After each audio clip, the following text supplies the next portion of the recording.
So hello, everybody. It is me, Demetra K of the Demetra K Show, where we promote Black love, knowledge, and understanding of all things that go on in the Black community to make us an even better people with the emphasis on even, because we are a great people, but we can always strive to do better. Today is Wealth Wednesdays, which is why you see Walter of Verbal Herb and As the Money Talks. His information is in the description box if you want to follow him. Walter is what I and many others consider a financial expert, in that he has advised a whole host of people, from everyday people to celebrities and everybody else in between, teaching us how to earn and save money and to have a better life financially. And so we are always glad that he is here with us on Wednesdays. And so we like to start off with something maybe trending.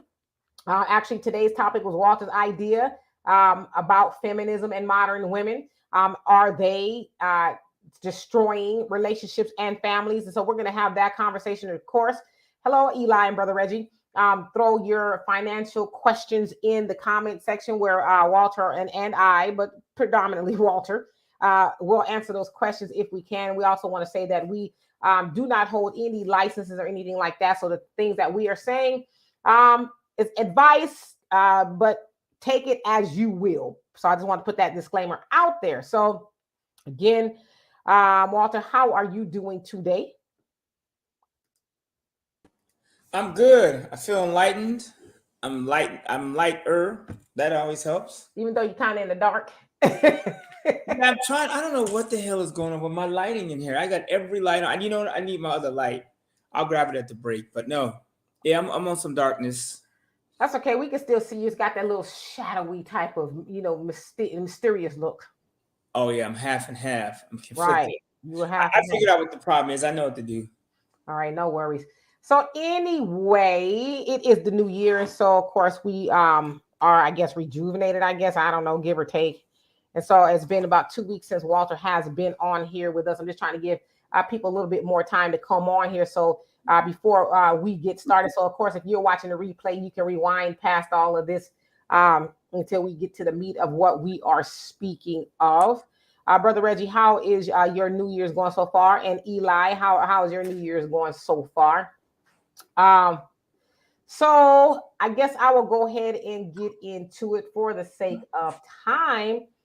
There's been a lot of discussion. I'm going to go ahead and mute Walter because he got like a pack rat out here. Okay, so there's been a lot of discussion about modern women, traditional women, feminism. Like, it's almost like we're having that conversation more so than it was being had, like when it originally jumped off. When I say it, I mean feminism. And so, of course, you guys watch this show, Donovan and I on our podcast, and even on Sunday, we have sometimes very heated discussions about feminism and modern women and the manosphere, the divester, all that stuff. To me, I label it as nonsense because I feel like it's a way to be divisive. But of course, there are a lot of people. Hello, DDD and New Hope Family Investments, LLC. How are you? Of course, there's a lot of people on the internet, and they have all these shows, and they're, saying this about women and that about men. And it's just, to me, it's a nightmare. I feel like, honestly, I've stepped into the twilight zone sometimes, bizarro world, when I listen to some of that stuff, because a lot of times you hear women talking bad about women. I hear men talking bad about men, but not as much. And this is maybe just my very limited view of things. I don't hear the men talking bad about men as much as I hear the women talking bad about women. So I'm not sure what that is. Hello, El Boogie, how are you doing? I'm not sure what that is.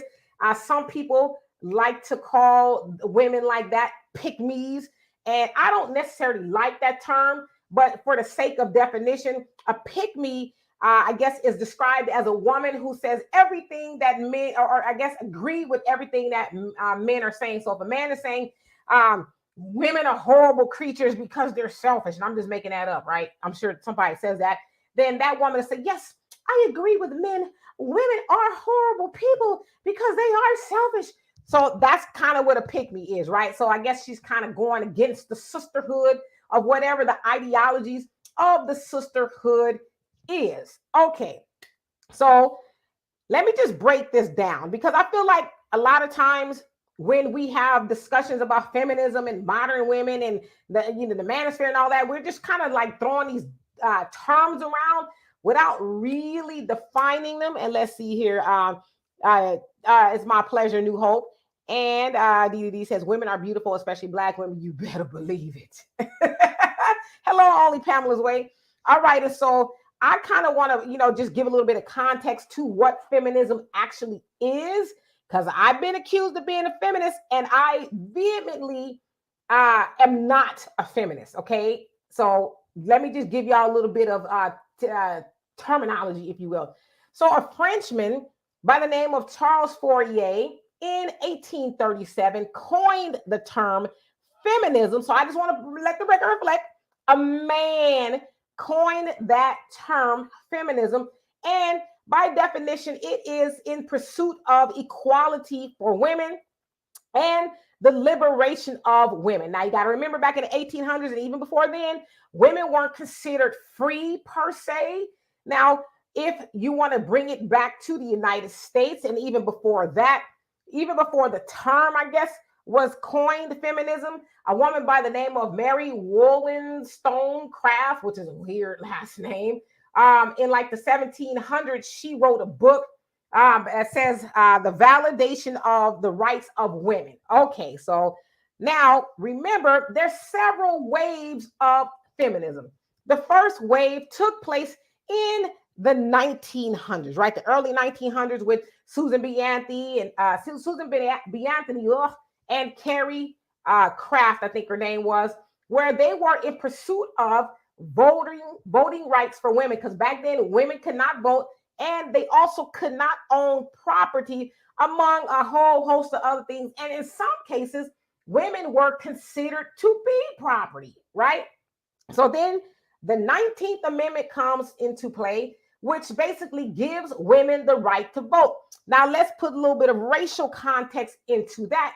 Now, one of the main reasons that your Susan B. Anthony's and them were rallying for women's rights, specifically for white women, because remember, during Reconstruction and shortly after slavery, Black men had the right to vote. No women, Black or white, could vote, but Black men had the right to vote. And in fact, during like the 1870s is when the most Black men held offices. They were senators, congressmen, and all of that, until, Jim Crow came in. And so Susan B. Anthony and them were using the fact that, well, Black men can vote, and it's not right that Black men can vote, but white women can't. And so that was kind of one of their main reasons of fighting for the right to vote. All right, 19th Amendment comes into place. They now have the right to vote, and they can own property. All right, so the second wave comes in right around the 1960s with the NOW movement, National Organization of Women, with your Gloria Steinems and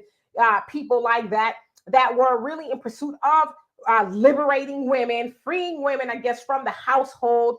Also, they were in pursuit of the 1963 Equal Pay Act, obviously equal pay for women, because it is known even to this day that women do not get paid the same wages as a man, even though they might share the same job or title and all of that.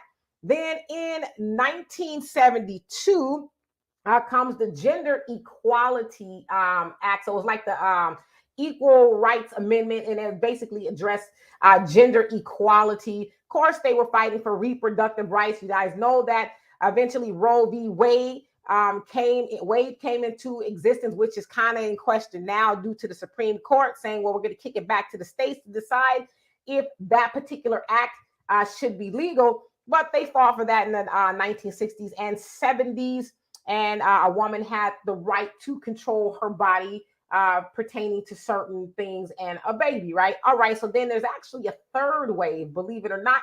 That third wave came in between 2010 and 2017, most notably as the Me Too movement, where women at that particular time were fighting for justice due to like sexual abuse injustices. Of course, you guys know that with the Me Too movement, a whole bunch of men got called to the carpet. Most notably that of Harvey Weinstein and Bill Cosby. They got caught up in that when a lot of accusers from, 30, 40, 50 years back finally said, oh, I have the voice now to talk about the injustices that happened with me due to these men. And so that is considered the third wave. And so I just kind of wanted to give that some social context, or I guess some definition rather, because a lot of times we throw these terms around. Like I said, I've been called a feminist, and normally it's by, let's call it what it is, Donovan. I'm sure he'll pop in the comment section. And I just think that it's misapplied to a lot of people, women specifically, when women do not agree with a man, because I can believe in equal rights for women, and that women should be, treated equally politically, economically, socially, and everything else, without having to label myself a feminist, because I am one of those people that do believe that feminism especially was harmful to that of the Black community. We know that no wave of feminism benefited Black women at all. In fact, there has been lots of accusations by what they are calling women of color. So anybody that's not white, not my term, theirs, women of color and lesbians, they're saying that these straight white women do not fight for all other women, just themselves, right? And so that has been true through the first, second, and third wave. That has been about white women. And so the other accusation is, especially with Black women, y'all have allowed white women through the feminist movement, the women's lib movement, all that, to dupe you into leaving your household and your men while, going and pursuing independence, right? I'm independent. I don't need a man. When in fact, the Black woman is single to the tune of about, now it says 64%. I've heard this 77%. I've seen a number as recently said 64% single Black mothers in the household, to the tune of white women. I guess it's probably, I don't know, in the 80s that they are, I'm sorry, it's lower than that. So maybe in the 30s or so that they are single. So I guess what I'm saying is the proof is supposed to be, well, Black women, you fell for the banana in the tailpipe, opposed to white women who was like, oh, I was just playing. I was just out here burning my bra from 9 to 5, but then I went home to Brad and the kids and, made sure he had his seasonless soup, right?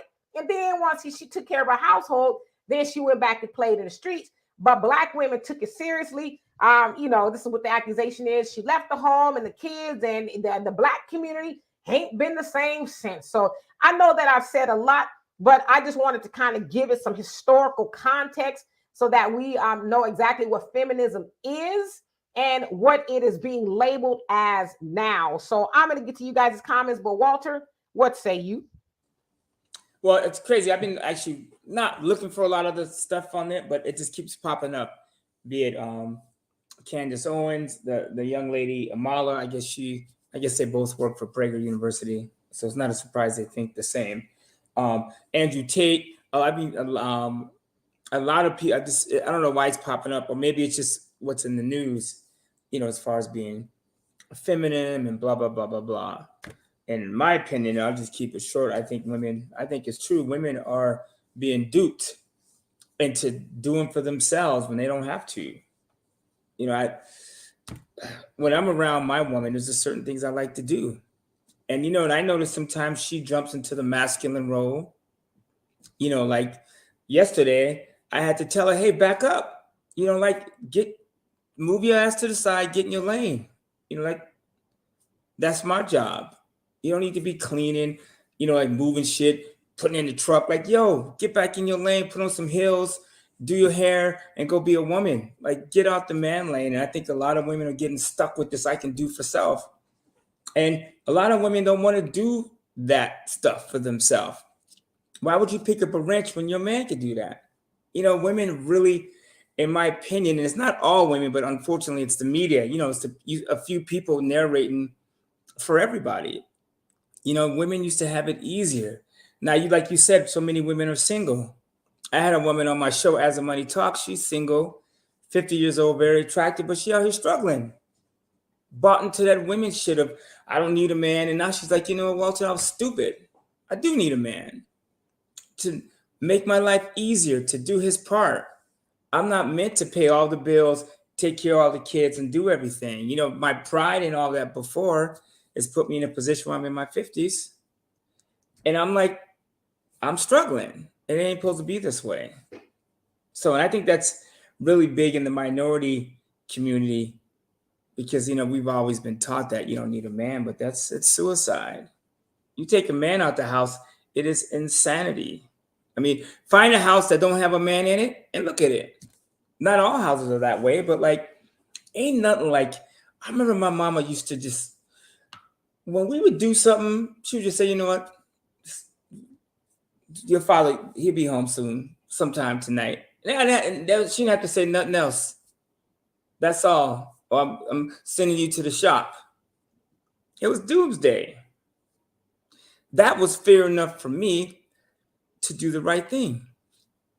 That's gone now. And we are dealing with the circumstances. You can't tell your kids shit. You can't do nothing with them. Women out there changing tires, doing things. They want to. Yeah. It's a horrible time to be a woman based on what's being created by this feminist movement.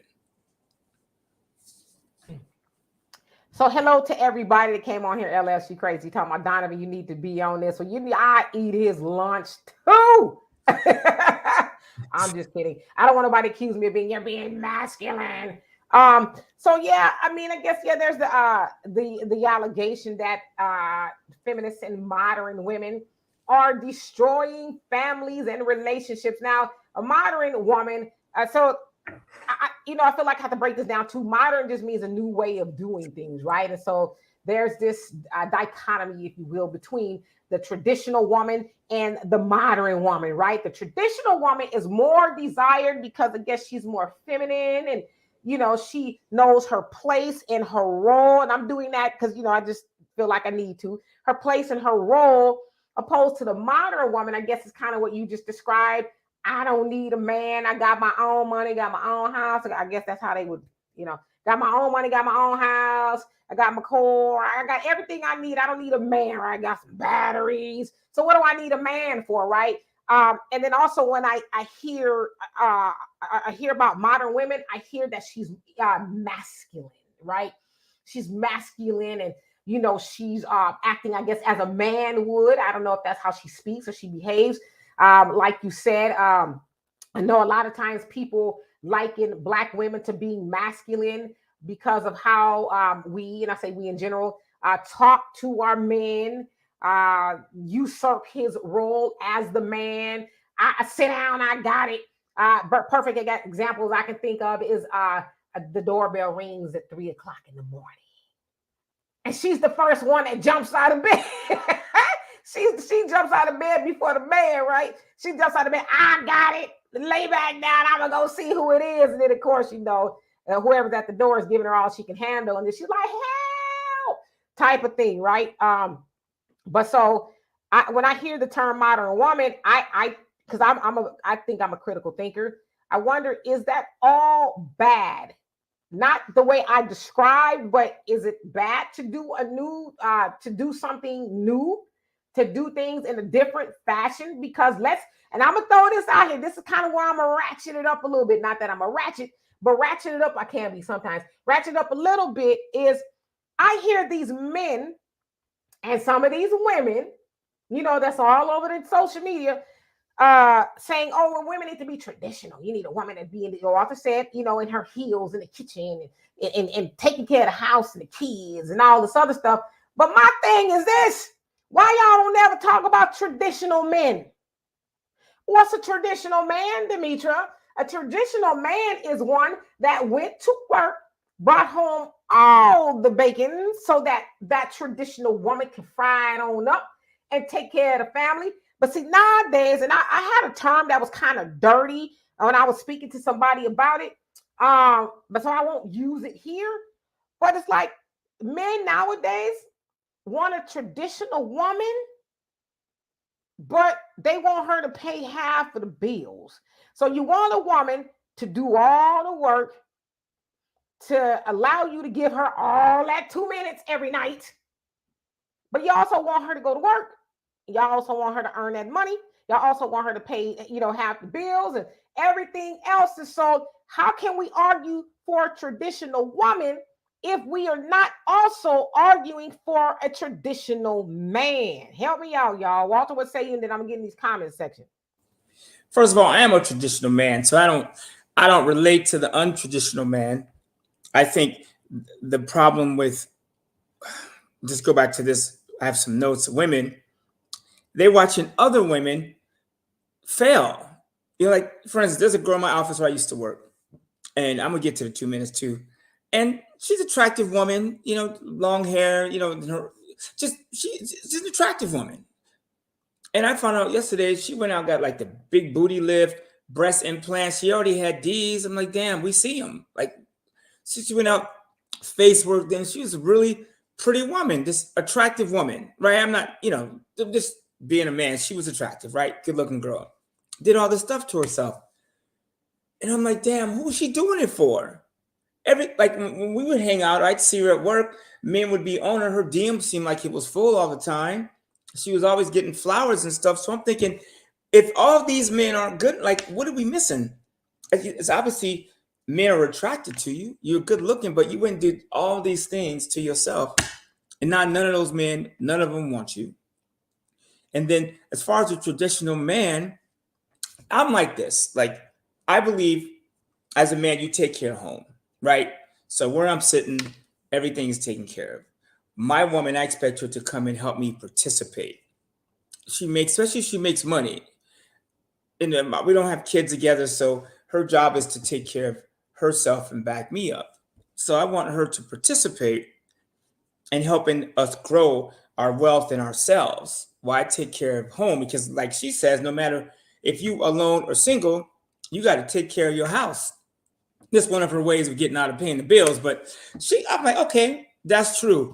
And if you were to leave, or I were to leave, I would still be in a position to where I could keep it moving with or without a woman. So the fact that I can just be a traditional man and take care of home base, and a woman could come in here, my girl could move her shit out, and a woman could bring her shit in here tomorrow, and this house will not miss a beat. Only thing that'd be different is the shampoo and the hairs and the shower. Everything else will stay the same. And so I think that's what we have to get back to. But women, you need to ease up. Don't bring your past luggage to a new vacation. Oh, my last man, we don't care about that dude. Some of y'all, and I'm not an expert, trust me, I'm not a relationship expert, and half the shit I say could be off. But you got to give that dude a chance. We don't want to hear about all the other shit, and men don't do it to the ladies either, right? Treat this person like they've done no wrong. Number one, right? And then just be yourself. Women, it's okay to like say, I like this dude and he's cool. He does everything for me. He makes me feel good. But no, you got to be trickery and you got to do all these things, and the good guy and the bad guy, and he's too nice. And I don't want a guy that is predictable. Well, you don't want a guy that you can predict is going to pay the bills, to predict is going to be home on time, predict you can get a hold of his ass. You know what I'm saying? Like, that's too predictable. And those of y'all with those 2-minute men, sometimes, man, you got to slow down, take a deep breath, use the baby oil, communication, eye contact. I know it sounds crazy, but this is my field. I am an expert in this subject. If y'all dealing with 2 minutes, a lot of times it's y'all fault. A girl say, is it me? Yes. A lot of times it's you. I mean, come on, man. Real talk. Sometimes a man just needs to slow down and get into the moment. Especially if he's a traditional man and he's carrying the weight. Y'all got to give him a second. You know what I'm saying? Let him take his shoes off. Ease into something. Like, women need certain things sexually. I think men need that too. They need to be inspired, and sometimes just get into it a little bit. Otherwise, you're going to get 2 minutes. You know what I mean? Too detailed. You can spend 2 minutes doing a lot of other stuff before sex. I'm just saying, I'm speaking from experience. And breathe, brothers, breathe. I had a sex coach teach me when I was in Florida. She goes, listen, breathe. That is the key to sexual performance. It's breathing. That's it. Take deep breaths, right? Because when you scared and all kind of stuff happens to your body. So sometimes, teach your fellas to breathe, and don't be wrong. Don't be embarrassed about teaching him these things. You ain't got to be on him. Oh shit! Oh, what's wrong with you? No, say, take your time, because somebody else will work with that dude. I always use the metaphor 2 minutes is because it's like you asking a lot for 2 minutes. You know what I mean? And usually that 2 minutes is, all about me I'm saying, if I was a man, all about me as the man. Like, all right, it's been real for me. Was it good for you? And it's like, not really, but whatever. You know what I mean? But you said a lot there. You said a lot. I was in the comment section. Black America, you are nuts. I've been reading your comments there. But I want to actually go back to this comment here. Let's see. Queen Lioness of Israel, how are you doing? He says, both black men and women worked in the fields while the woman gave birth to their own children, and the white folks family too. Y'all need to stop blaming black women for being strong. And I will say this. And I totally agree with that comment, because I think a lot of times, now listen, I'm one of those people, I like to see both sides of the fence. There are some sisters that's just strong for no reason, right? Like, why you that strong, sister? You know what I mean? Strong, combative, like strong. Like, I ain't gonna listen to nothing you say type of thing. But then to what you're saying, it's true. There's a lot of sisters that are strong due to having to be, right? Now, this is not, I'm not even really making this as an indictment on the man. I'm just saying a lot of times the sisters, they gotta be strong. It's like you with somebody who is not holding up their end of the bargain for whatever reason. Do I sit and wait for you to do what you're supposed to do? Or do I say, all right, let me go on and make sure I do what I got to do so we're not homeless, we got something to eat? Like, what am I supposed to do? And so, yes, in a lot of cases, the sister has to be strong. The man is not in the home, whether he's incarcerated, he just ain't there, whatever reason, right? So I think there's levels to it other than just accusing that sister of, oh, well, you just being strong for no reason. And we also got to go all the way back to slavery, where I'll mute your mic. When we have to go all the way back to slavery, when the black woman was put above the man, and that was done on purpose to usurp the authority of the black man. The white man put her in control, put her in control. I read a book once that talked about, it's funny, the name of the book was Why Black Men Love White Women or Marry White Women or something like that. And it was a good book. And he gave a lot of historical context in that. He says, because the black woman was put above the black man ever since slavery, he says, even if you watch the old movies of like the 1920s and 30s, where the black woman was the mammy and then the black man was the butler, and even in those roles, she would be like, you old fool, you was a stupid idiot. And so those things were written even in those movies to talk to the man as if he was just a bumbling idiot, right? So what I'm saying is that stuff was ingrained in us once we came over here. As far as being strong and asserted above the man, I'm not saying we got to continue to operate like that, but there's levels to that. So let me get to these other comments. Let's see here. Yes, Queen Lioness of Israel, you said most black men are in prison and less educated. What about that? Well, I don't know if are most black men in prison. I don't know if that's true. Yeah, that's not true. Most black men are not in prison. Most black men are taking their behinds to work. They coming home and they handling business. That's most black men. The problem is, and we're going to get down and dirty. Let's do it. I had a sister tell me, oh, he need to come home with the bacon. He need to be a high value man. He need to make 6 figures. For what? I had another one of my friends, I'll leave her nameless, say, well, if he work at Costco, then we got a problem. I'm like, well, see, then you cutting out half the gene pool, because you need a man that makes 6 figures. And that's fantasy. Most men don't make 6 figures, by the way, they don't. And it takes a hell of a lot of work sometimes to make 6 figures. So that's fantasy. Oh, he got to make six figures. And men that make six figures have too many options. They're going to want a woman a certain way. They're going to want her to be a little fit and put on some heels. They're going to want her to be quiet sometimes and be a little sexy. You know what I'm saying? The more money a man makes, the more options he has.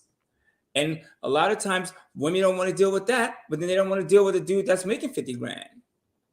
When 50 grand is $4 grand a month. And in most states in the union, $4 grand a month will have you with 2 cars, a nice house, and vacations every 6 months. So I really don't understand where we get this. Oh, he get this man, he got to be high powered and do all these things. How about a dude that just brings home 40, 50 grand a year and that can take care of the house, and you go out and make a little money and you help out, right? Get off Instagram. Stop letting Cardi B, who supports her household. Her and her man both got jobs. They both contribute. All these powerful women out there talking about they don't need a man, but they hold their households down.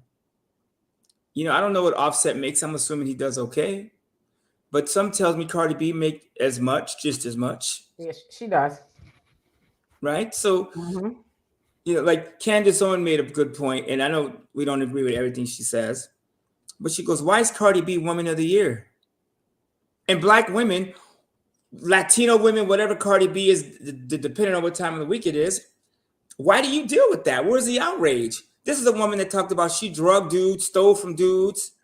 Okay, but this is where, and this is where I like to give it a little bit of context. Who is this they? And by the way, Jay Joa, thank you so much for the donation. You say the 50-50 betas are the direct result of strong, independent chicks telling their kids they don't need a guy. Most brothers don't have kids. So you're basically saying that women are raising the beta males. Is that what you're saying? And once again, thank you. So let me ask you, I want to give this some context. Donovan, I'll send you a link if you want to get on. You all up in the comment section.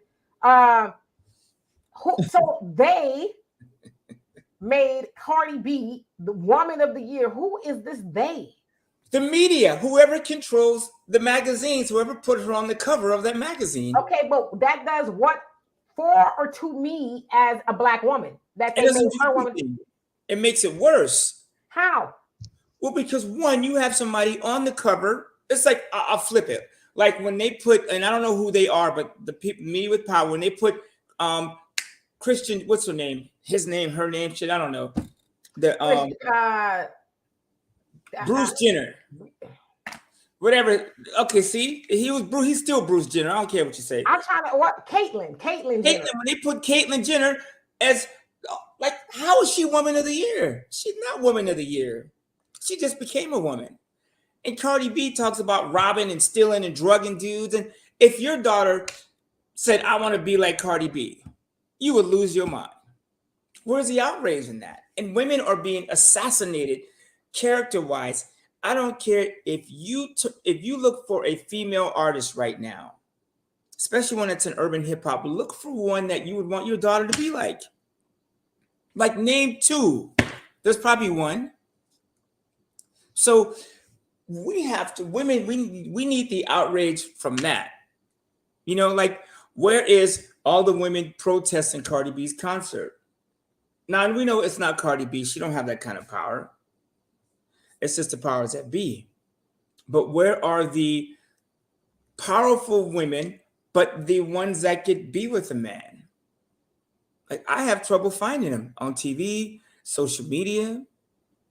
And what's happening is a lot of these good Black men, they're dating elsewhere.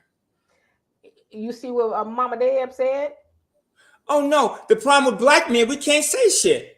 Nah, but she's answering the question of Candace Owens or whoever that says, where's the outrage from Black women that somebody like Cardi B is Woman of the Year? And she's saying the outrage needs to come from Black men. Well, the problem with Black men is it's hard for us to speak as a man, period. It's hard to even speak on a woman's subject. I mean, you can go through the news and all that stuff. A man has something to say, and it's insane. He can't even speak without pure backlash. Case in point, I heard Pete Davidson. I was watching a short from him, and he's talking about how Ariana Grande was like, oh, he's just a distraction. This is some dude I used to just fuck, blah, blah, blah, blah, blah. And he was like, can you imagine if I said that? Oh, she just some girl. I was bored and I was just screwing. And it's a double standard. So men, we're not in a position to say anything because it's just backlash from a man having a comment. I think that's why you don't have a lot of outrage from black men. And it appears that women are okay with that lifestyle. Like yesterday I spent hours deleting and unfollowing people on Instagram and Facebook that come out butt naked or half naked or distraction. I must say that I also have started doing the same thing. If I followed you originally, you were working out, and now every time I scroll past your page, I see your butthole. Then yeah, I'm gonna delete you. But let's address this. And thank you so much once again for the donation, J. Joe. I'm sorry. He says these chicks saying they were forced to be masculine is a straight up scapegoat to deflect from the fact that they were already masculine before they met Pookie. They just want to avoid accountability. So I will concede that there are a lot of women. I'll say a lot, but there are some women who are masculine in that they do kind of talk crazy and greasy to men and usurp the authority of their man. I've seen it, before, and I think those women were probably raised that way by their women. I mean, their moms and grandmothers and things like that. So I think it's taught behavior. But I don't think we can discount that that's the way it was also in slavery. But I say that we know better. We should do better. So and Walter, I forgot what you said, that y'all can't say nothing. So let me get to these comments and I'm gonna get to that. And then Mama Debbie says, you mean need to take the lead? And Era Black TV, how you doing? Once again, says a woman without a man doesn't have man issues. Laugh out loud. So therefore, her issues aren't men's problems or issues. I would say that's true. Detroit man, how you doing? It says Black first. And our Nebo, it says we men need to manifest our godhood, and our women would totally submit to our vision. Yes, I love it. I'm gonna keep reading though. James, how you doing? He says, I disagree with the title. Most Black women are not feminists, so that influence is not dominant. I agree with you with that as well. I don't think it's most Black women either. It's the women from the internet, and that somehow becomes most Black women, right? Or even most women. Donovan, so he said you're at the gym. He says the statistics, say that 5 times, and the current status of women, mostly Black, being strong and independent is not true and delusional. So he says current status of women, mostly Black, being strong. So you're basically saying that it's not true that it's all Black women being strong and delusional. I think that's kind of how I read your comment. LB, how you doing? He says, well, militant responses to men. And Queen Lion, and she says, then why is the divorce rate so high? Why are so many children caught up in the system? Maybe both sides have unequal expectations of each other, which I tend to think that is true. There's a lot going on with that, but I believe that is true. And Mama Debbie says, you let that docile cop out. Donovan, you says, real men always lead. These mama boys taught by the mamas have taken on feminist traits. So they are raising men they do not want to deal with. And I think a lot of those cases too. I can see that how some women are raising men they don't want to deal with. Basically, they're turning out men to society where another woman have to deal with him not having coping skills or leadership skills and all those other things. So I can see that. Era Black, it says, AKA accountability. And Jay Joel, thank you so much for the donation once again. And you say, Mama Deb, you need to cooperate or else be alone, or you're alone. Okay. And then Mama Debbie says, that's not true. How can a woman be born masculine? I definitely think the masculine trait, and we're speaking about behaviors, not necessarily looks. I think that's definitely learned. In my opinion, I could be wrong. And Thunder says, but the solution to the problem is Black men. And we have a few solutions. One, go for in and regain control, become hyper masculine, and have complete disregard for any and all naysayers. 3, replacement Black women. So what's the replacement Black women? Well, what's that? Donovan says accountability from women is kryptonite to women. I'm gonna keep reading. Era Black and hello, by the way, and Queen Lioness says those folks should not be considered in this conversation about our people. And what folks was probably something Walter said. Uh, and let's see. You also say so it falls back on black women since black men can't say anything. All right, so let's go into that comment. Walter says that is to the point where men cannot say anything.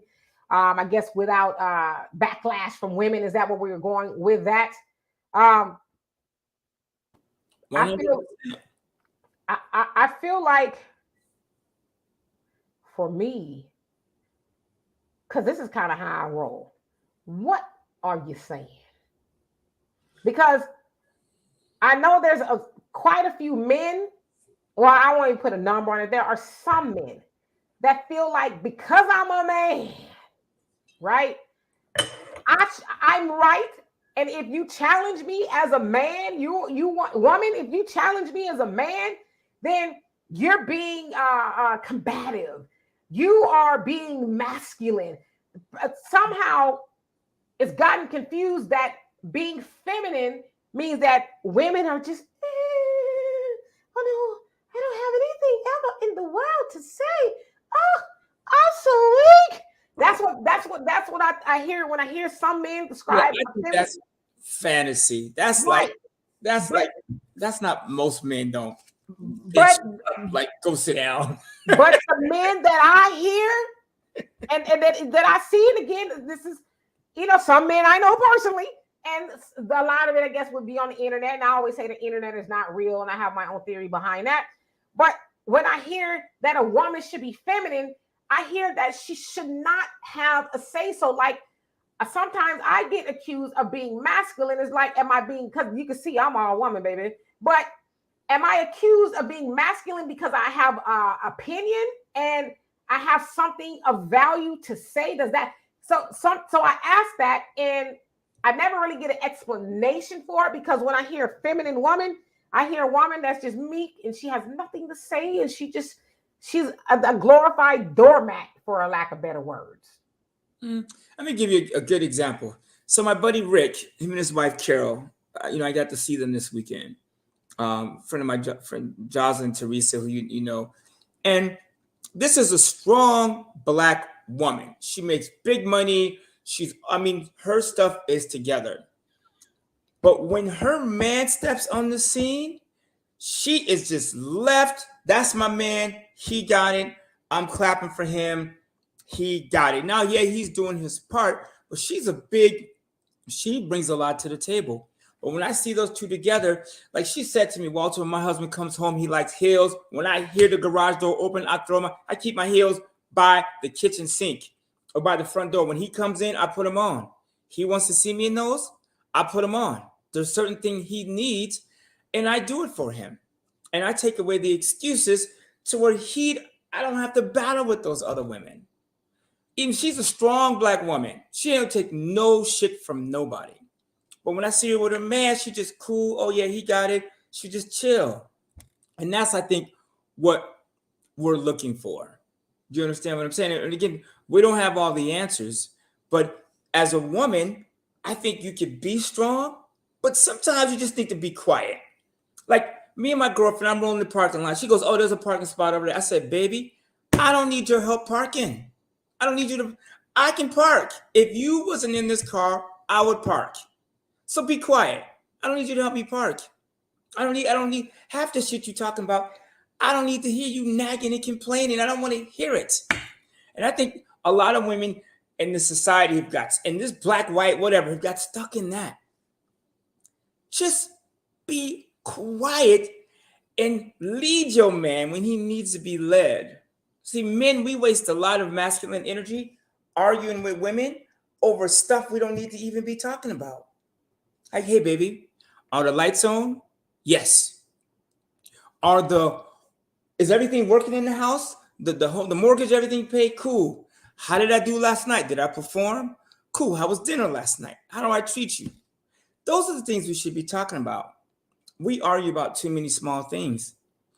And see, we as men, women, you need to know this. We get older and get better. And there's this whole thing about older men. I can go to the internet right now on Instagram and type in older men. And there's all these 20, 30-year-old women talking about, I want an older man. Oh, you don't see a bunch of men talking about, I want an older woman. If you are, I'm 53 years old. I promise you, when I am 63, I will be as attractive or more because I'll have more wisdom, knowledge, I'll have more money, I'll be in better shape. But as a 63-year-old woman, she's not on my hit list.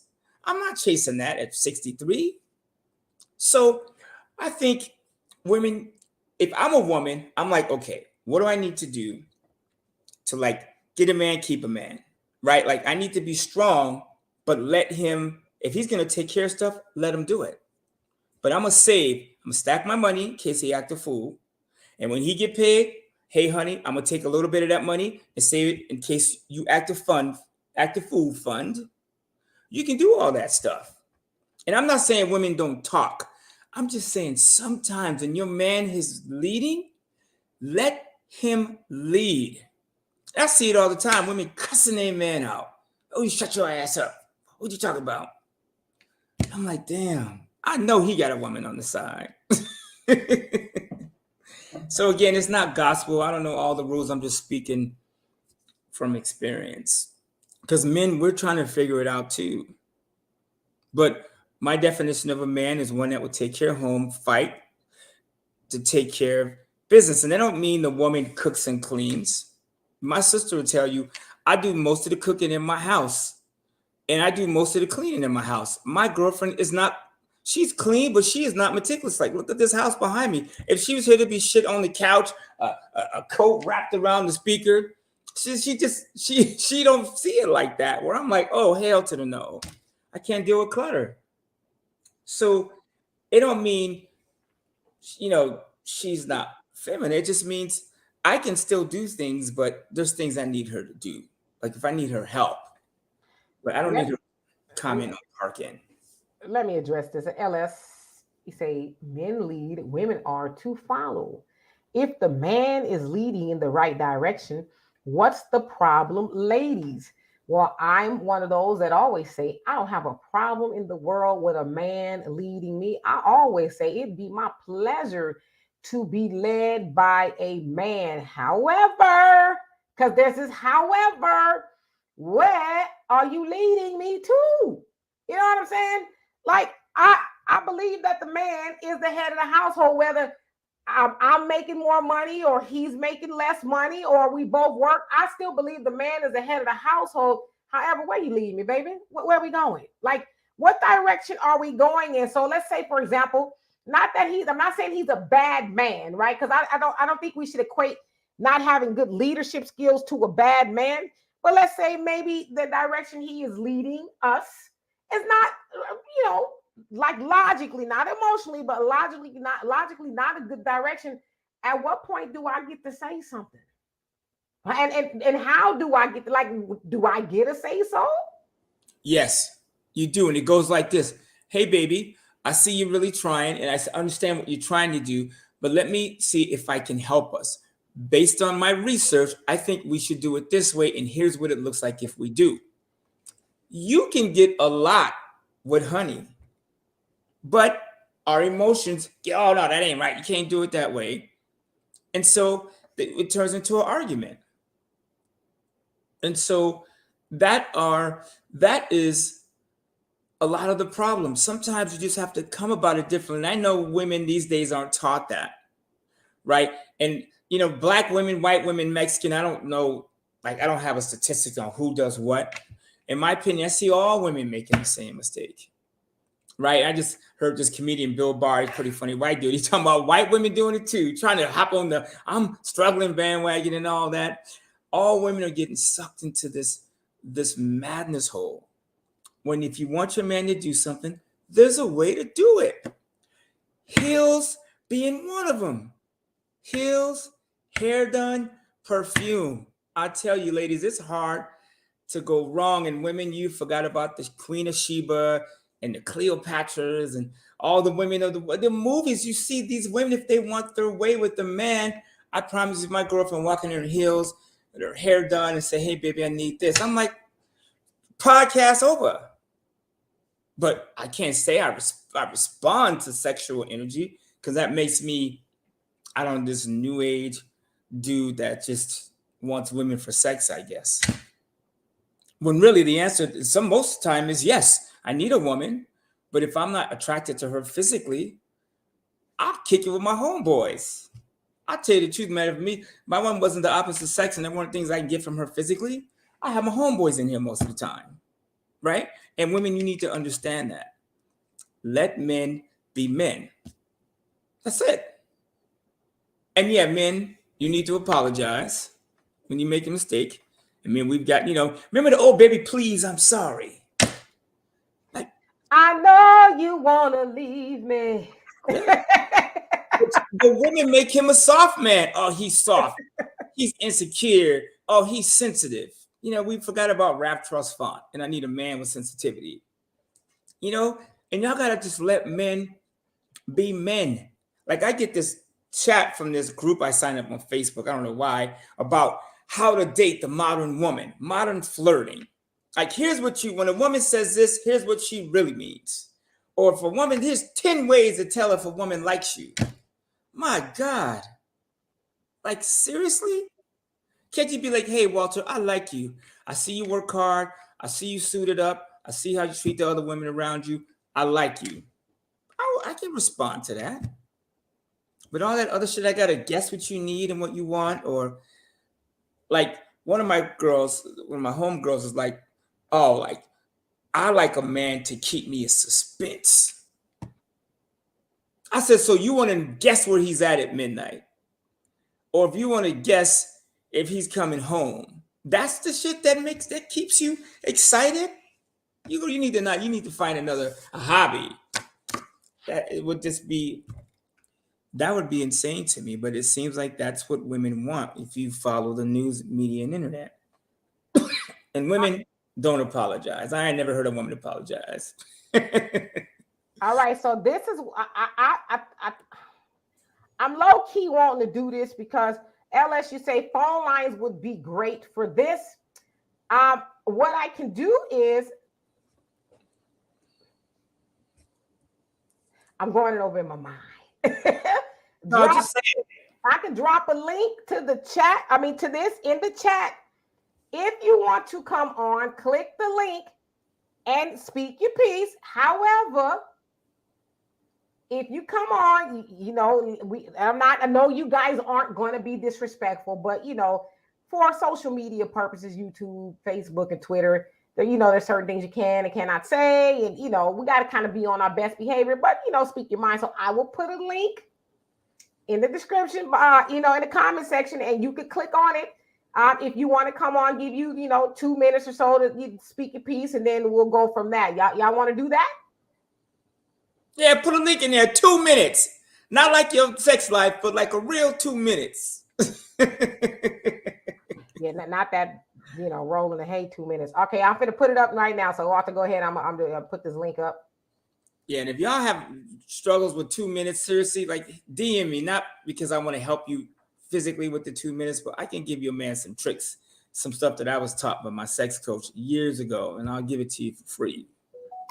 All right, so the link is in the chat. If you're on Facebook, you're gonna have to come to YouTube. I guess, I don't know, maybe it will go on to Facebook too. I'm not sure, but definitely it's on YouTube, the link. And so I'll periodically put it in the chat so that if you guys want to come on, I will see you on the bottom, and then I'll click you up and you can say what it is you want to say. We're going to try something new this year. All right, so let's see here. And Jay Joa, thank you so much. You say, seeing feminine women as weak is the reason relationships are destructive today. Being feminine is not weak. Only masculine think that way, and they're single. Listen, to me, I think it's easier to be feminine as a woman, right? But there's this other thing, because I'm not going to just go along and say, yeah. I'm one of those people, I like to play devil's advocate, and I like to do a little pushback. It's easier for a woman to rest in her femininity if she has a man that is doing what he is doing as far as being masculine. Y'all can attach masculine, whatever definition you want, onto masculine, but it's much easier for a woman to be feminine. Listen, I'll be feminine all day long. Hey, baby, put on the heels and all of that. as much as you want. And trust me, any man that I was with, they'll tell you that I man the household with no problem, right? But it's easier for a woman to do that if the man is being masculine in the way that he is doing that. Now, if I got to go to work as much as you going to work and you expect me to come out, not saying that I should not be feminine, but I'm saying all that other stuff you want, yeah, it's probably gonna have to be on the weekend. You know what I mean? It probably ain't gonna be every day if I'm out there in the world busting a hustle like you. I'm just saying. So I get it though. All right, so let's see. I'll put that up here so people can see it. All right, let me go back to some of these comments. Who did I miss? Who came on here? Dr. Chris, how you doing? And you say, I put the link in the comment section, so I'm waiting to see if somebody gonna pop up. Donovan says 3 generations of black man bashing, and they wonder why men are looking for other options. Kick an animal long enough, eventually it will bite back. But see, Donovan, I want you to click the link. I really do. But my thing is, you Donovan trying to get us killed. Yeah, you Donovan, because I'm addressing you because it's your comment. I'm gonna put it up here. It's your comment. You keep acting like men are running around with halos and wings. Like what? I was just being a man, and you burly woman, you just won't leave me. Like you making it seem like y'all just, as my mom would say, twiddling your thumbs and just watching the traffic go by. It's like, come on, man, stop it. And let's see here, Black America. He says advanced women over 44 are nasty. Oh God, you talking about me, Mama D? Well, I mean, you say you 50, so there's a lot of women who would have that ideology. But I don't know if you're joking or I see you, LS. I like to see your face, but that's okay. You ain't got to show your face. That's cool. I'm gonna bring you up in just a second. Okay, I got some Black man's fair up here. Okay, I got a couple people. So give me one moment. Black America, I hear what you're saying. However, I mean, I think that's a little bit austere. That's your opinion if you think women over 44 are nasty. But I don't know. It's kind of hard for me to take you seriously because there's some 44-year-old women that will run circles around a 20-year-old woman all day of the week. So I don't even need to address comments like that. I mean, that's ignorance. I mean, let's keep it to the bright side. All right, so and let's see who came on here. Born Diva, how you doing? Facts Not Feelings, how you doing? You're agreeing with Donovan. I sometimes knew you would. Dwayne, how are you doing? All right, and so let's see here. All right, let's bring on LS. Hello. Hey, I'm going to get some gas. What's up? How you doing, LS? What's up? Can you hear me? We hear you. We can't see you, but we okay. All right, here I go. What up, man? All right. Not too much. I just wanted to jump in right quick, and give y'all a personal situation, and I'm gonna go deep into mine, what I got going on. So, me and my wife, we're in a unique situation. My parents passed, so we living in a home where we don't have a mortgage, right? But before that, and even now, I cover the bills. I got it. I ain't saying I'm balling, but I'm handling what I'm supposed to handle. And so I asked her, now that I don't have to pay $1,500 a month, why don't we go $750 and just put it to the side for us so we can decide to do whatever we want to decide to do later. And so she said, well, I don't make as much as you do and all that. And I grind. I'm not a fireman, but sometimes I go 24 hours and longer because, hey, I get in. I'm a contractor, and in the field I work in, at times I had that flexibility, and she flat out refused it.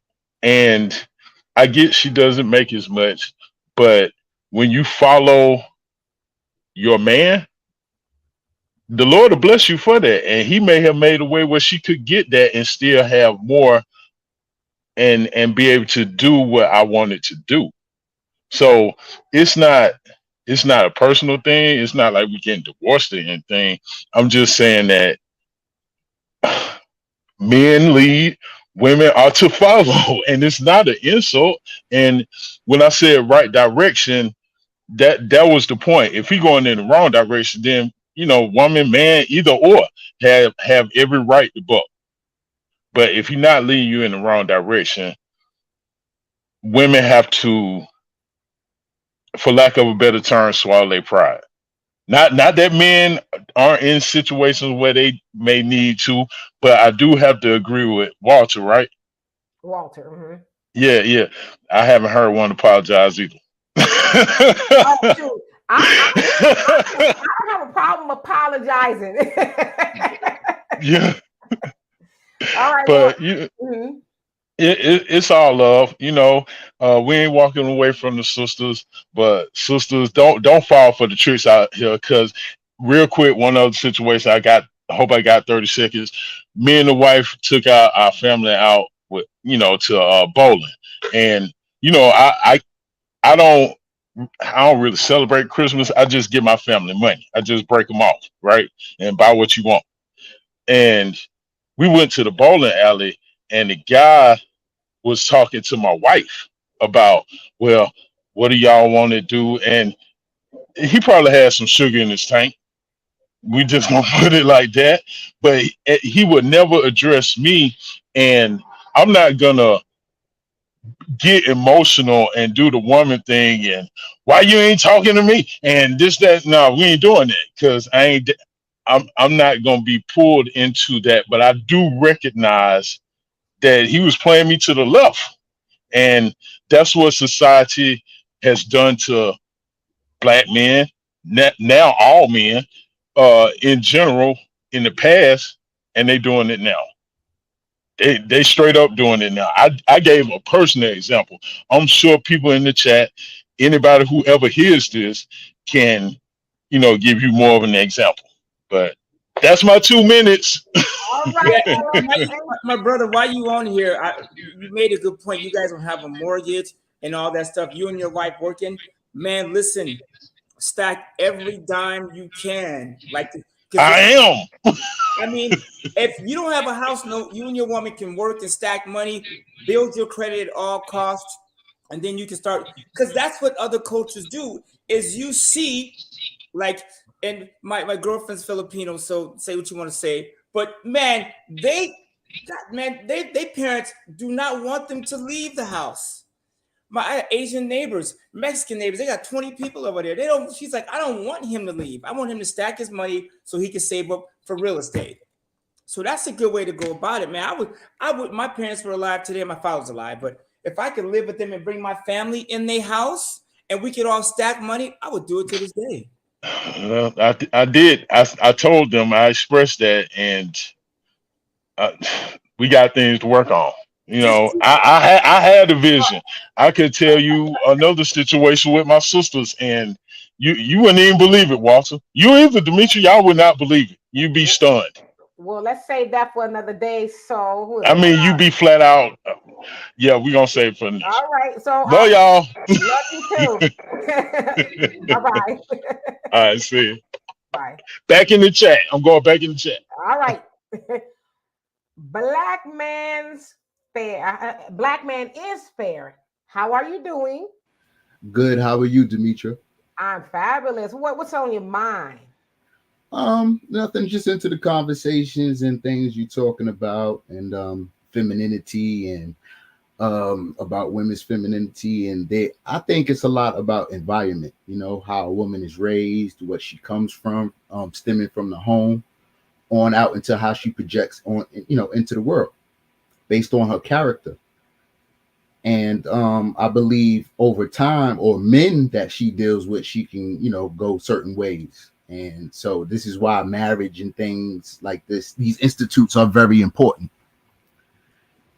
And so I think a lot just stems from men being in the homes and, the black family epidemic.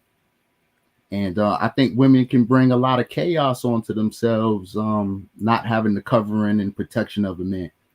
I also think, to the gentleman's last examples of what he was going through in his relationship, it depends on how, he came into the relationship with his woman. Like, did he start off paying the bills and she came in like that already? Because I don't believe in a man putting stresses on a woman. She should initiate that. If she say, okay, well, what's your budget? What can you, put on this? And then I'll put on the rest, things like that. But she should initiate that. I think men should, if he was already taking care of things, continue to do that. And those are just some of my opinions on things. All right, Brother Walter, you got any feedback on that? I know Peace, Brother Walter.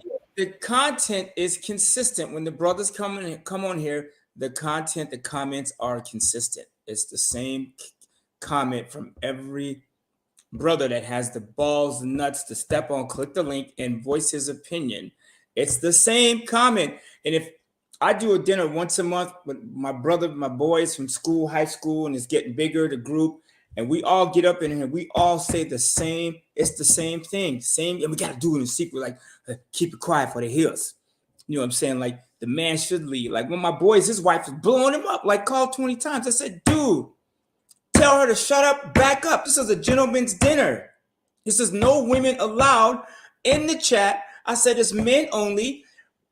From the time you get your black ass here to the time you leave it at 2, 3, 4 a.m., this is us. Tell her to back the hell up. This is men. How can men be men if they with a bunch of men, being men, learning men stuff, and your ass is calling 20 times? Like, back up. If your man is leading, even if you're doing it wrong, just men are the head, women are the neck. That's it. You know what I'm saying? Just sometimes you gotta women just chill. If you let your brother get it wrong, because I tell you what, he gonna get it right one day. And I hear the comments about the ultra race and white women and all, whatever. But sooner or later, this brother is gonna get it right. And you want to be there when he get it right. That's all I'm saying. I agree. Yes, indeed. So you have anything else to say? I'm just trying to add on to the conversation. I just look at the black family. I'm concerned about the black family. I believe men want to be the head. Every man who's got black pride, first of all, wants to be the head of a black family. And, wants that respect. I think, men get their respect from, hey, that's your woman, that's your family, and the things that they do to take care of women, who are deemed to be the weaker sex, and the things that they do to take care of their family. So I believe that's what they want. I believe that's what they seek. I believe that's what they need, and they need those options. So if they're being turned down for any reasons, they need more options. So, everybody needs, somebody. We're not meant in this world to walk the earth alone. We all need, there's a reason, to why we need each other. You know what I mean? And, we would go crazy or make things harder on ourselves without someone. And we have roles to play in adulthood and, family and the things that we are going to grow to be, man and woman. So these are the adult mindsets of going into adulthood. And I don't think everybody is there or is concerned about being there. And I look at the black family epidemic as a key to everything. You solve that, you like literally solve everything. Like, so I think more loving relationships, and people need to seek that and be in those and be about that. Or really you have nothing to add to the conversation, because we have to be about solving something. If somebody's in need, you give them the water, you give them that food, they're in need. You know what I'm saying? They have a need. You know what I mean? So it's just more about pairing up and doing what we need to do. So that's just my thoughts. All right. Thank you so much for chiming in. Let's do this again sometime. Absolutely. Okay. Thank you for having me. It's our pleasure. All right. So who came on first? Indigenous 65. What say you?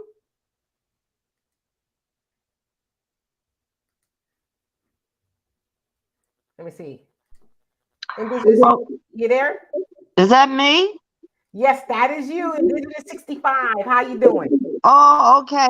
Because I didn't choose that name. I'm the okay. Well, that's you. I'm the Queen Lioness of Israel. That's me. okay. All right. Nice to hear your voice. So, what was your opinion?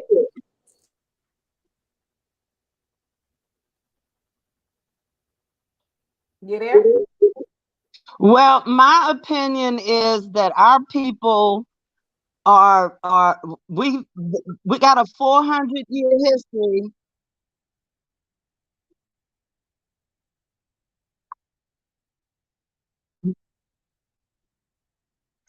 And we've been very damaged. Our relationships have been very damaged. So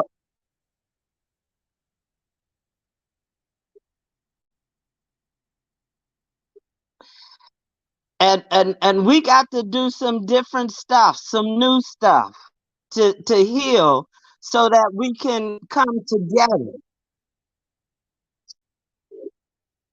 I totally agree with you. So, Walter, you have anything to add to that?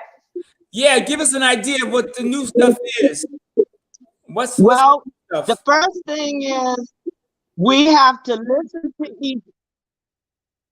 First, we have to listen to each other. We have to listen to each other and understand that we both have been damaged, male and female. Got you. You're having a little bit of a connectivity issue, but I think we got the gist of what you're saying. But I thank you so much for joining us, Queen Lioness of Israel. It's been such a pleasure.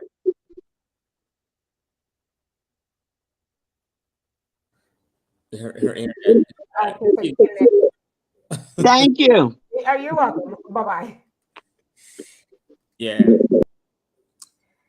All right. So I'm putting the link to the chat in the link to the show in the chat if you want to come on and speak 2 minutes of peace or your disagreement or whatever it is. We're giving you an opportunity to do it. I actually like this format, and so I am reading the comments, so I'm not ignoring you all. But again, I put the link there if you all want to click on it. Didn't I? Let me put it in here again just in case. There we go. In case y'all want to jump on, I don't know what happened to was it Otis? I don't know what happened to Otis, but maybe he'll come back. Yeah, I'm sorry, King of Sorrows. How you doing? Yeah, it was kind of choppy. I think maybe it was a connection issue. So just kind of make sure if you come on, your connection is good so we can hear you, because we want to hear what you have to say. But in the meantime, I'm going to jump back into the chat and see what has been said. Monet, I didn't say hello to you, says, I let my ex-husband lead our family. We needed a new roof for the house, and he took the insurance money and didn't get the roof. And there were other things besides that. I stopped letting him lead. Oof. Next man, or you just be okay with it. That's a character issue. That's all. So you're saying she should get her a new man? Or be okay with it, right? That's a character issue. You know, it's all what it is. I mean, your roof is leaking and he take the money and trick it off, and that's not a black man, white man. That's just a man that's having challenges character-wise. Be okay with it or move on. All right.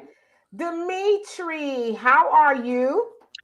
I am well. It's a pleasure to finally talk to you.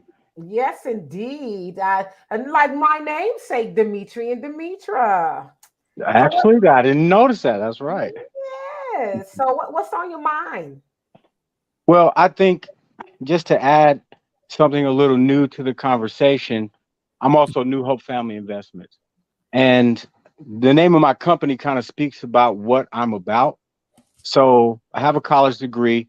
I'm a computer programmer and a business consultant. Before that, I went to school for construction management right out of high school. And as I got older, now I'm 40, I'm looking at the world a little differently. And the new thing that I want to bring to the conversation is this, just to cut to the chase, is that, yes, men, we are to lead. And that doesn't mean that women can't be leaders. I think that's also important. But the new thing that I want to bring is that with our community having projected 1.8 trillion in buying power over this next year, it is time, if we're going to take that stance and say we're the leaders, we also have to start taking responsibility and saying where there is failure, it is my responsibility. And I've learned this in this most practical way of when I'm leading a job and remodeling a house or new construction, or if I invest in the property, if that remodel doesn't go right, ultimately it's on me.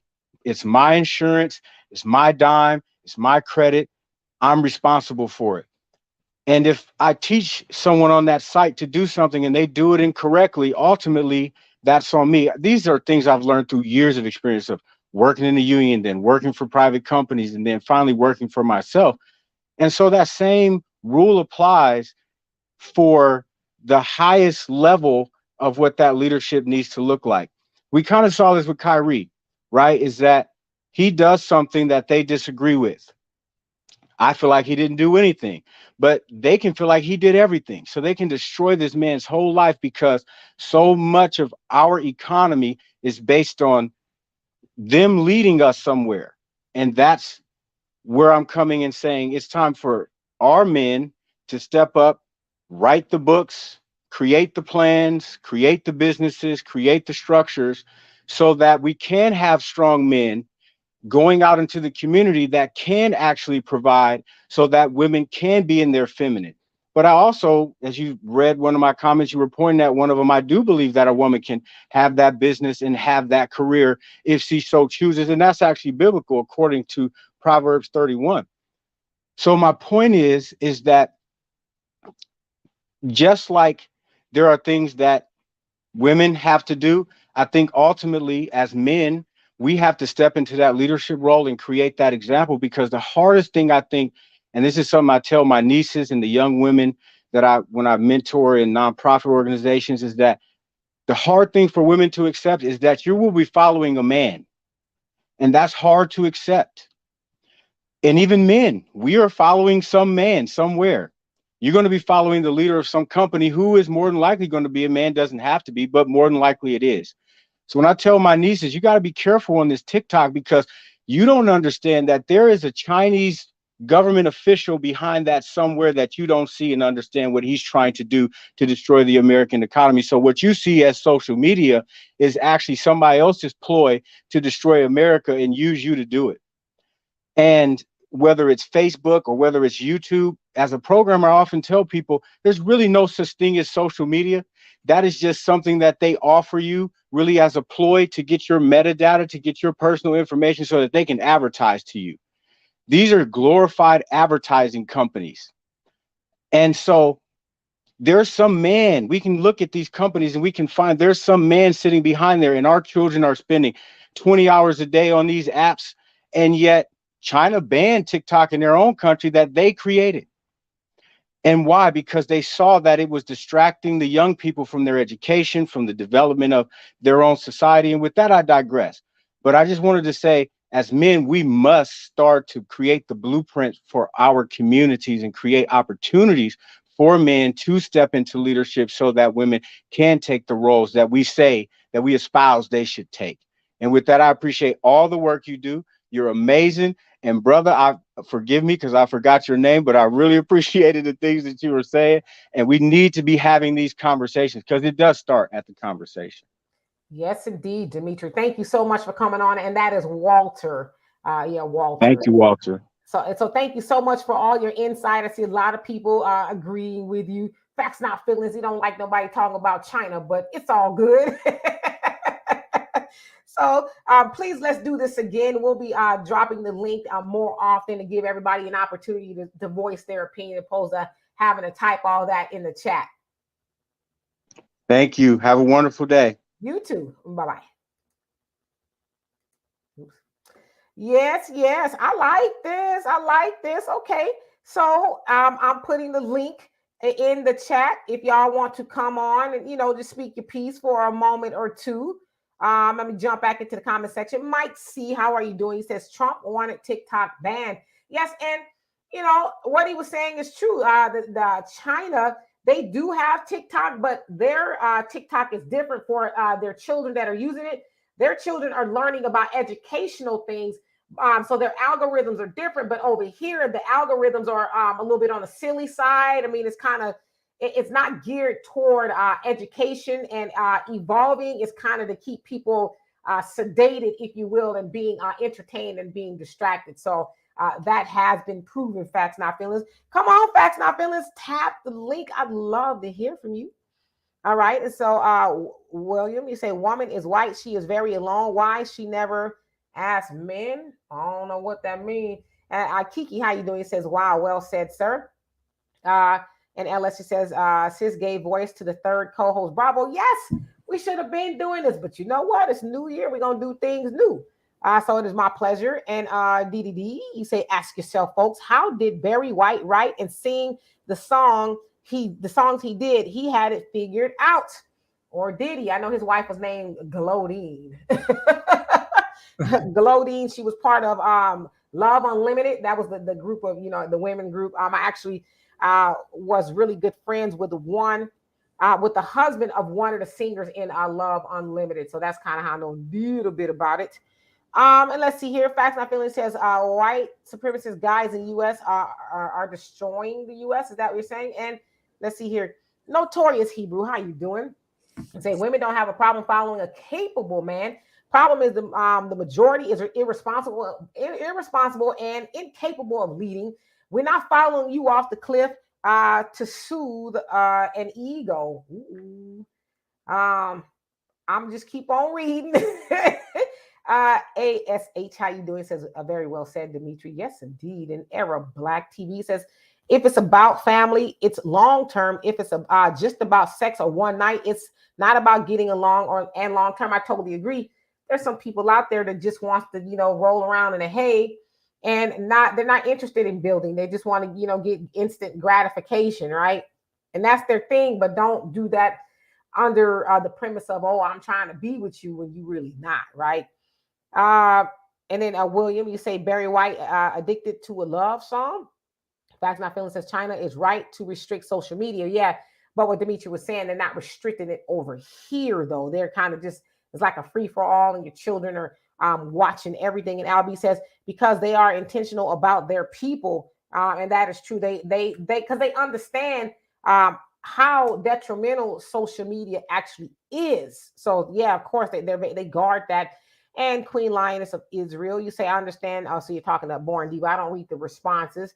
And let's see. William said, who is the best singer? Loves better voice, a beautiful song. So you're saying who's a better singer? Oh man, we really could be here all day trying to figure out who that is. So I dropped a link in the chat if y'all want to come on and speak your piece. And DDD says, who could forget Diana Ross song Muscles? I want muscle. I remember. Yeah, there's a lot going on, but this is the money show.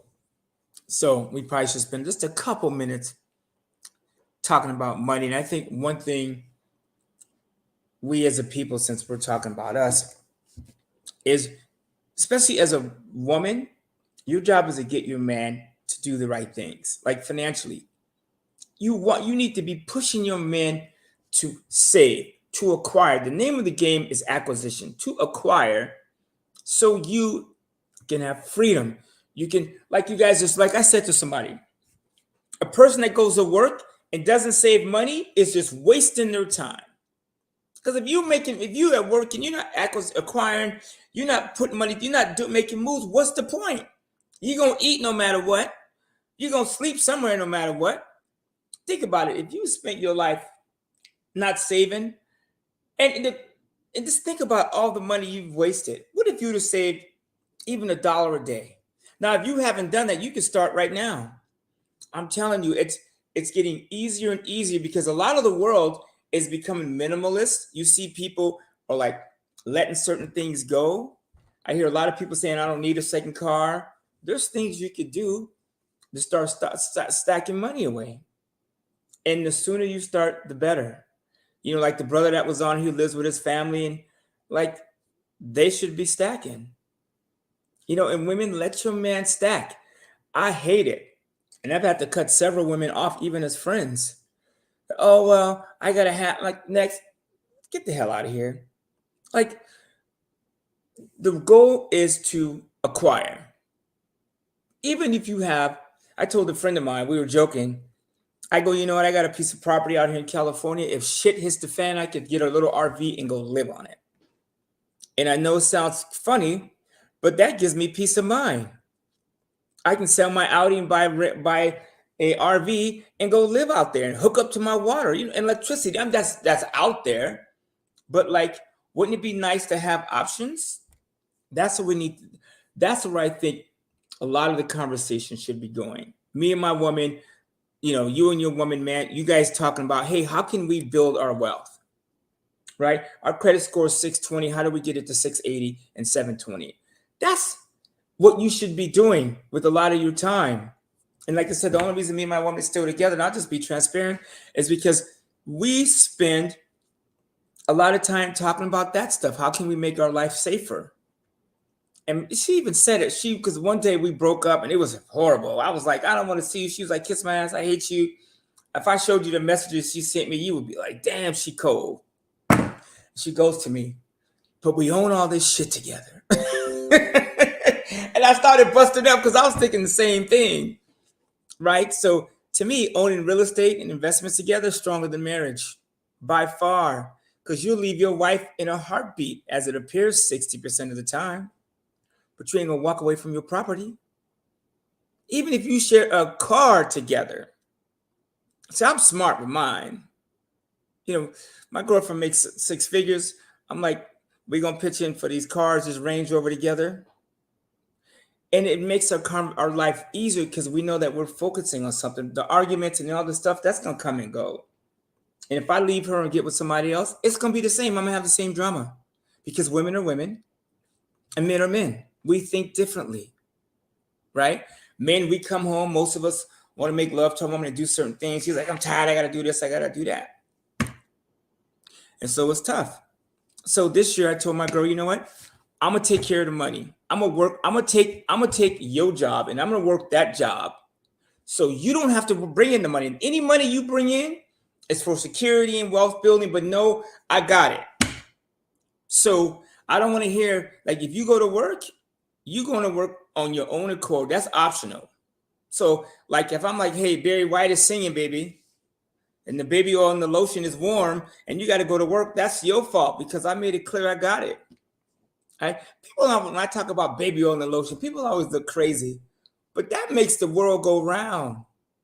Otherwise, ladies, I promise, if you take sexuality out of arts, like us seeing you as desirable physically and mentally, you take that away, the world stops. You think men are lazy right now? Take that away. Would it be a problem if the women who are not married in their 60s are willing to share a man's time and resources if they're unable to? Okay, I'm lost. Would it be a problem if the So woman... that's Thunder, and how you doing, baby? Are you advocating for polygamy? Is that what you're saying here? I'm down for it. Hey, if you're open, your relationship is open like that, go for it, because men do it all the time. And the more money your man makes, the more successful he is. In the words of Andrew Tate, he has more options, period. And if you guys agree on it, see, that's the problem. A lot of times people act like, man, let me tell you, I know a lot of side chicks. And some of them fine, they beauty, they got everything going for them, they still a side chick. And they do it willingly. So why not just open up the conversation? You know what I'm saying? Violets are red. Well, how's it go? Rose are red, violets are blue. If you're not with your man on Valentine's Day, the side chick is you. And just be okay with it. But you guys have to have that conversation. And being 60 and single sounds scary to me, especially as a woman. I couldn't imagine being, and I know women, I'm cool being alone and me and these cats, but that's a lie. Because a cat can only do so many things for you. So, I don't know. And it's about the money. I don't think black women are gold diggers. Most of the black women I know in my life go after it. Well, I get what she's saying. And so let me actually address what you said first, and I want to address this. Like, I'm not the sharing type of woman. I say this all the time. I would rather be by myself than to willingly share a man with another woman. I'm just not going to do that. I'm not. I would rest comfortably snug as a bug in a rug in my own bed by myself before I know I'm sharing a man with a woman. I ain't going to do it. Now, I'm not, if it's for you, you want to do it, you go have at it. But I say willingly because there's a lot of women who are doing it and don't know they're doing it, right? But I don't want to do that. Also, a lot of times too, we talk about, but as Thunder said, the resources as well. So because that's got to be it, right? A lot of times when men talk about sharing, a woman sharing him, so he's basically wanting two women to split the 2 minutes that he has left in him, right? He's not talking about, okay, I'm gonna set you up in a household, you got a car and everything, and I'm gonna set you up in a household, you got a car and everything, and I come to your house and we do our thing, and then I come to your house, but guess what? I'm paying all the bills. See, that's what, to me, being a kept woman or a woman in a polygamous relationship means, that I don't want for nothing, right? Like, because that to me sounds like it's all about you and not me. And so I wouldn't, but let's say I had to, that would be the only way I would entertain that, is if you was going to set me up nicely and you come over and we hang out or whatever, but not just the other way. I don't think so. And, Mama Deb is right that oftentimes, and I talk about this a lot, Black women are taught for some odd reason. The white woman ain't taught this though. Asian women, Hispanic women, Black women are taught that if we want a man to have something, and we're not talking about no 6 figures or 8 figures, like they say in the songs. We're just talking about have something. A lot of times we are labeled gold diggers. Like we want a man to take care of us. She a gold digger.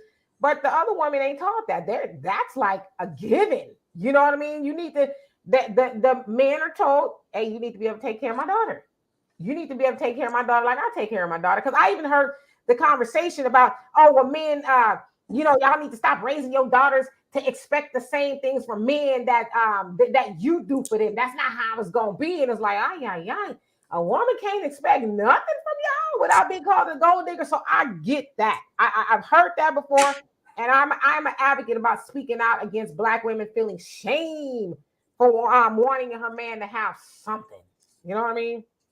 No, he should take care of her, but again, like the comment I made earlier about me working harder, 2023, I made a decision that I was going to, take on my girls' financial issues. Like, because at the end of the day, I'm like this.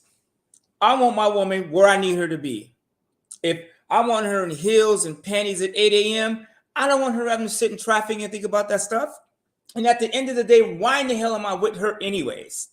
I'm just keeping it real. I don't need a woman in my life that I'm not touching, sleeping with, like being affectionate. What's the point? I could do that with one of my homeboys and have less arguments. I'm just keeping it real. So sometimes it just got to be what it is. Ladies, it's okay to be a woman. Period. Ain't nothing like, man, I tell you, this world has been turned upside down by this feminist movement. And it's putting y'all, I don't mess with olive oil because you're not supposed to heat that up. But man, women, trust me, ain't nothing getting hot in 2 minutes. Hey, I don't understand the 2-minute thing. It's happened to me, but it's rare. Shit. That's what I'm saying. You need time. Sometimes you need, if you don't have to make love to your man, and you need an hour, 2 hours, just in between time around the whole thing. And we got away from that. Why? Think about this. My girlfriend, when I first saw her, she walked past me. She had on some heels and some tight ass black slacks, and her hair was down on. I was like, damn, that's what I'm talking about. And that was my first attraction to her. First time I saw her was from the back. Vertical sway, that's what they call it. Bam, bam. I was like, okay. And that's what got my attention.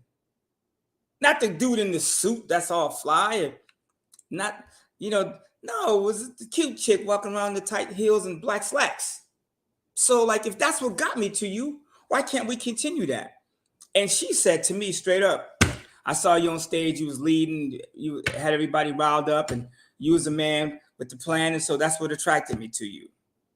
And I was like, for me, it's the black slacks. Capital markets, debt capital markets to something. Well, first of all, I love debt. I do. Debt is the fastest way to build wealth. The fastest way to build wealth. By far, Build your credit. See, I tell people this, build your credit at all costs. I don't care. Bill and Al, you miss me with that, but I'll come back to that. I do know what you mean. Sometimes it's cool to be alone, but like sometimes, you know what I'm saying? So, and sometimes, I mean, when I'm grinding and working it out, then when I'm home, like right now, when this is done, I don't want to be alone. I want to be with my woman. That makes sense. But back to the capital markets. Build your credit at all costs. To me, like having life insurance, critical illness, making sure you have life insurance if you can get it. If you are a human being without life insurance for you and your family, and you have dependents, you are a shit bag, douche bag, flush the toilet with you and all your clothes on. Period. That's how I feel, right?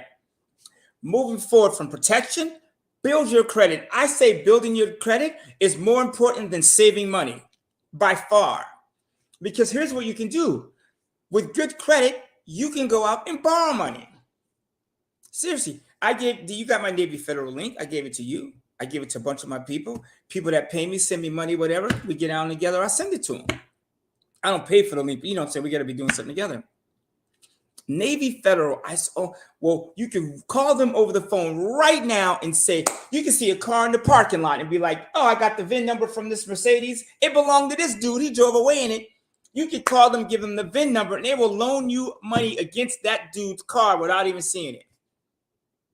And they'll give you 50 grand, and you can offer, okay, homeboy, I give you 30, and you keep the 20 and take that 20 and flip it. No money out of your pocket. Now you got money saved somewhere. It's just credit. Those are capital markets. B of A, you walk and give them money with no money back to you in interest, and they loan it back to your mama at 12%. That's it. Capital markets are the move. Look at JP Morgan's stock price right now. Everybody else is in the shit. JP Morgan's at 135. Why is that? Let me tell you why. Because they're keeping the spread. And the more people get afraid, the more money banks make. You understand? Because banks are high, the interest rates are high, but banks are still getting your money at 0%. The capital markets are where you make money. Period. I have grapeseed oil too. I don't use it for that. I use it to cook. You can heat grapeseed oil, grapeseed and avocado oil. You can heat those. Don't heat nothing else, right? Coconut oil, I think you can heat, but my coconut oil never make it to the kitchen. So, I mean, hey, ladies, I'm going to tell you one thing. You come up in this house, and I'm assuming I was single, and I'm not. I'll make sure that everything is taken care of. And I'll fight to do it. I'm okay coming home tired as hell. But baby, let me take a nap and just be ready for me. Be it nice conversation or whatever it is. And I don't think it's about, I couldn't be alone. And people aren't meant to be alone. You can be alone for some time, but like at what point do you say, okay, I want the other, be it friends, family, affection? I think people that say I want to be alone all the time, I think it's a cop-out for not being on top of it. Period. And it's not, man, lonely men do crazy shit. And TikTok is making it easier to be alone. I get, because man, I had to go on my TikTok and my Instagram and Facebook and delete all the freaks. That was half my people I was following. So I didn't even realize I was following some, like, damn, all she do is shake her booty, delete. I was like, man. So we have to really get back to center. Men have a job, women have a job, period. And women, if you don't want to be alone, and I'm telling you, if you're 50, your clock is ticking. Because that means you need to find a 70-year-old dude. If you're 55, let's keep it real. Come on now. Ain't no 50-year-old man. Most of them ain't trying. And I'm talking new relationships. If you and your woman are the same age and you got married, it's young, cool. But 99% of the men I know who are in their second relationship, they are younger. And I don't know if it make it right or wrong. It's just the way it is. If you watch my show, As the Money Talks, my girl Erica that was on her, she's 50 years old. She is petrified. And she is fine. She is nervous as hell about being alone.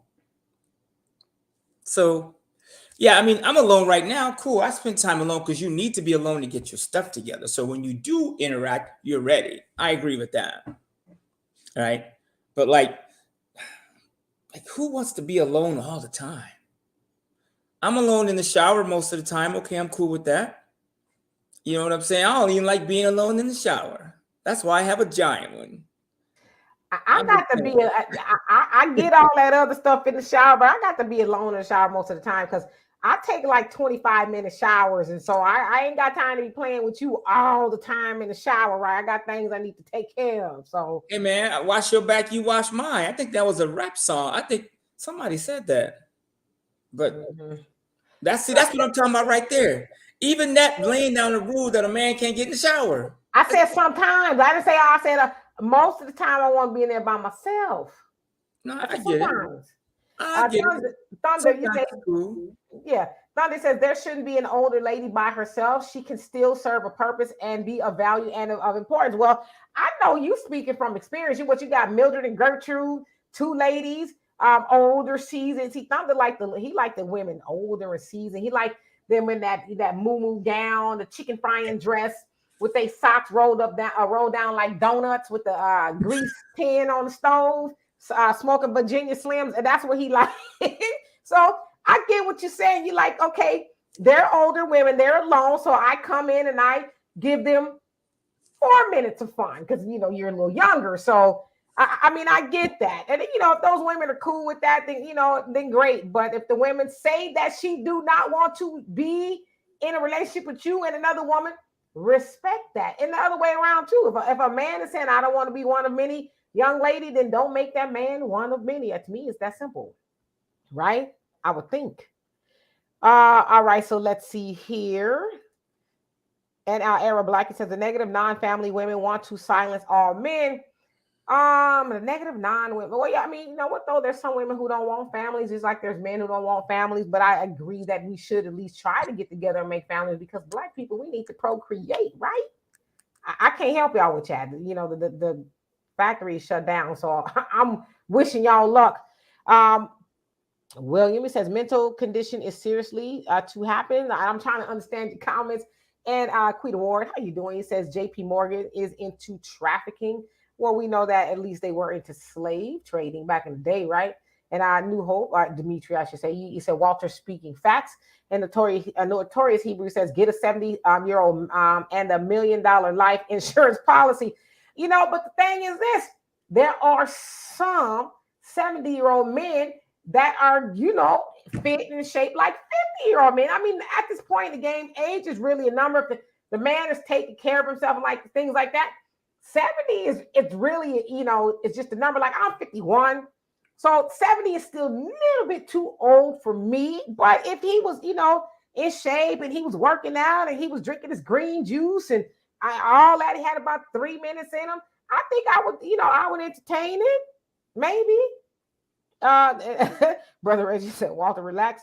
And Aaron Black, you say good men are alone and have nothing to lose and everything to gain in a woman, and women don't want men to have women. And now, if I'm with you, I just want you to want me. I don't want you to want women. I'm honest about that. Okay. DDD says if you are in Key West, you are never alone. I can imagine in Black America. He says exactly. I said 50-year-old men don't want a 50-year-old woman. Saying anything over 44 is nasty. Well, I mean, depends on who you ask. You know what I mean? And I mean, I don't don't believe in that. The reason I think men, as they get older and more mature, and they get themselves together, they date older women younger women, one, it's easy for them to keep up. Two, they're not as set in their ways. I have so many of my women friends that are in their 50s and 60s, and I gotta do it this way. I can't do that. Then you're gonna be alone then. And the man your age is gonna move to somebody that is not molded, so stuck in her ways. Like some of y'all will be dead broke out there pushing your car down the freeway in the rain versus shut the hell up and let your man lead you. Like, damn. Like, you should not be set in your ways. That's why it's called the compromise. Period. And there's some things I don't like that my girlfriend does. A lot of shit I don't like she does. It drives me crazy. But I'm like, okay, is this worth really fighting over? And then can I get that from somebody else? I'm not talking about like sex, so to speak. But like my girlfriend doesn't like big groups. She likes small groups. I love being around 1,000 people, so sometimes I go on my own. You know what I'm saying? Or I have homeboys I'll go kick it with. She ain't trying to be a cigar night with the fellas. I don't want to hear. Right? But there's some things that I can do with her, and I do those with her. So I think it's just got to be a compromise. Like I make dinner tonight. I'm making dinner for my girl. When I'm done here, I'm taking my ass to Whole Foods, and I have a whole list of things to get for dinner, and I'm making dinner tonight. And I didn't always do that, but I know she works a regular job at the moment, and she's tired, and I don't work a regular job, so I don't mind doing it. You know what I'm saying? So sometimes you have to compromise. I know she'll throw a towel on the floor and leave it there all day. It drives me insane, so I just pick it up. I don't want to, but it's easier for me to just pick it up than to fight with her. Right? And I don't want to hear her mouth. I get tired of it. Sometimes it's, damn, just be quiet, woman. If I'm not doing my job, then speak on it. But if I'm carrying the ball, just sit on the side and with some pom-poms and some heels and just chill. I put a link in the chat if y'all want to. We got about 15 more minutes to be on here. Link in the chat to join the conversation live. Era Black TV says, why do women who don't want a family or men and will go at life alone so loud and talking against other people's relationship? No relationship, no community, society, or civilization. Why are women anti? And I think you meant relationship because it kind of cut off. So I know exactly what you're talking about. There are some women who they say, what, relationships aren't for me, and they do go about trying to discourage other women from doing that. I think that's wrong. I think you should only speak on your particular situation because everybody don't have the same situation with men or with women. So let's say I'm a woman and I've had bad relationships with men. That's my situation. It's not for me to espouse onto everybody else and say, oh, don't you do it? Men are horrible. Because that's just my personal situation. I can't say what that other woman would endure, right? So I agree with you. We should not, or anybody should not be doing that. Speak on what you know that's pertaining to you, but don't try to put that on everyone else. And Dwayne, he says, just don't get on each other's nerves. That's kind of hard to do, but I think it takes to say, you know what, this mofo getting on my nerves today, but you know what, he's my mofo. I love him. He's not doing anything detrimental to the relationship. Maybe what he's doing right now is nerve-wracking, but you know what, tomorrow, maybe 5 minutes, it ain't gonna be that way. But oftentimes in relationships, we take small things and we, blow them up and make them irreversible, right? We make more out of them than it should be. And, the relationship will go to a demise because a lot of times you ask people, well, what happened? Was he beating on you? Was he cheating? Was she, mean to you? No, it wasn't any of that kind of stuff. Just kind of getting on my nerves. It's like, you ended a relationship for that? Okay, whatever, And DDD says, love is only a light switch away. All right. Thunder says, I really thought it was you for a moment, DK. You know what? I do need to start another channel. I'm not for sure if I want Black America. I'm scared to put you on here, but I'm going to put you on here. I'll put you up here. Hold on 1 second. I do need to start another channel. I don't know if it's going to be fitness or fashion or whatever, but I'll decide. I like fitness, so we'll see. I think you inspired me to do so. Or does she say, I'm 54. I'm going no younger than 50. I don't blame you. Tori's Hebrew says they're talking because everyone is constantly trying to force them into a relationship. Yeah, so I get that. Women or even a man want to be alone. You should be with you should be with somebody. You should be with somebody. And they're like, well, I've already said I'm kind of cool being alone type of thing. So I get that as well. Born Diva, you say, yep, finding companionship is a challenge and you have to compromise. You got to, right? And Mama Debbie says, you didn't always do things. And Born Diva says, he said one good thing, he knows how to keep that woman. And DDD say, do fitness. I'm thinking about it. All right, Black America, how you doing? Greetings. Can you hear me? I can. How are you? Good evening. Hello, Ms. D, and hello, Walter. How you guys doing tonight? Happy New Year to you. Same to you. All right. I'm not ragging on old women, but what want you to understand is women lose their sexiness. Okay. I mean, it's just a natural fact. My man Walter said you guys are set in your ways. So now you lose your sexiness and you're set in your ways. Those are two demerits that you just cannot bounce back from. I'm sorry. Angela Bassett looks good for her age. To me, a man that's 50, she looks like an old ass woman. You see what I mean? She does look good for her age, but she looks like an elderly woman. There's nothing wrong with getting older, but women over a certain age, your value, only thing we can do is go on a trip, or we need some of that cocoa butter that Walter been talking about, or whatever he talking about. That's the only thing that can happen. How old are you, Black I'm America? I'm 50. Can I see what you look like? You want me to come back to Houston? I'm a truck driver, so I'm all around. I want to see your face. I want to see your beautiful car. I want to see your face. Yeah, or bring the car with you. Oh no. I'll bring my bike. I'll ride my bike down there. Our dear brother Thunder says you haven't lived until you dated an older lady. Yes, Lord, hallelujah. Yeah, see, and that's guys that's simping. You know what I mean? I wish we men, because us men will have sex with anything. I mean, somebody is having sex with Precious right now. You know what I mean? And she's 400 pounds. She's 400 pounds. Somebody is busting out Precious right now. Somebody's busting down Lizzo. I wish men would stop it. It's a horrible thing. It's a bad look. We I don't understand it personally, but we as men, some of us have zero standards. Our standards are very low. Let me ask you this, Black America. What is the standard of Black women, or women, I guess, because you name Black women? So, but what is the standard of Black women that men should pursue? Like, what does she look like, and what does that entail? Okay. You want an age frame too? I want whatever that standard means to you, and that what should Black men be pursuing as far as an acceptable Black woman? Look, Okay.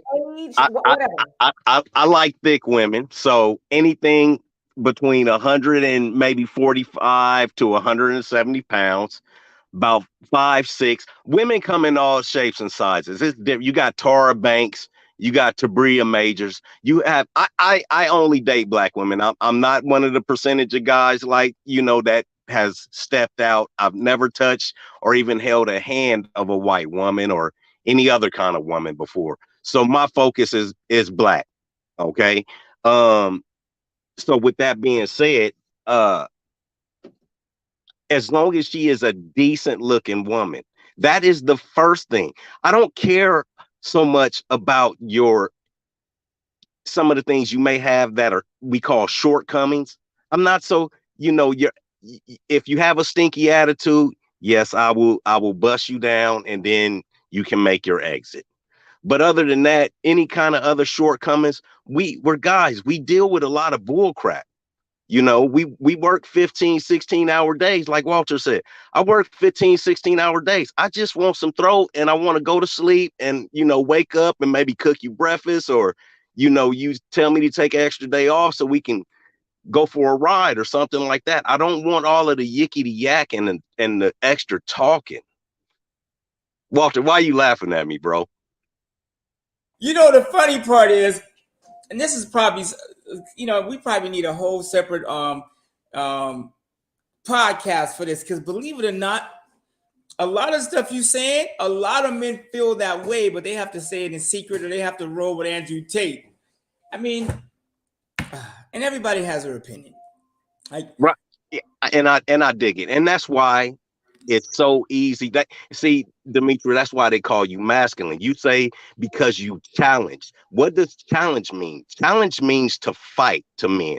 When you say the word challenge, I have a challenge. It's a rap battle. Anytime you use words like that, those simple connotations, that means we are now engaged in a fight.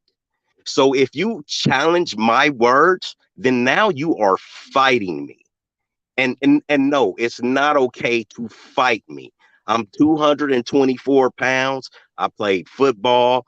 I'm very active. I seen you running on your little video, getting it in at the park. That's fine. That's fine and dandy. But any man, even a 5'4" man, could steamroll over you. You should not challenge a man. Okay, but can I say this Yes, now? ma'am. When I say challenge, of course, I'm not saying combative. When I say challenge, I'm saying to push back in a way that, so I don't agree with it. I'm just, use an example. I don't agree with what you're saying, because I think a lot of times a woman does get called masculine because she does have an opinion, and that, and it almost assumes that because the man says something, he is automatically right. And if he is it, even if he's right or wrong, the woman shouldn't say anything. She should just say, "Oh, okay," because he's the man. That's right. I don't say anything. However, see, That's right. but y'all know I'm gonna keep it 100. Okay, my daddy is FOY till he died, since he was 19 years old. The mighty FOY. And so my daddy has raised me in part to be a strong thinker and a critical thinker. And so when I hear something that does not line up verbally, mathematically correct, I am going to say, wait a minute now, because what happens is, as a woman, I have a conversation with a man, and y'all see Donovan and I a lot have conversations.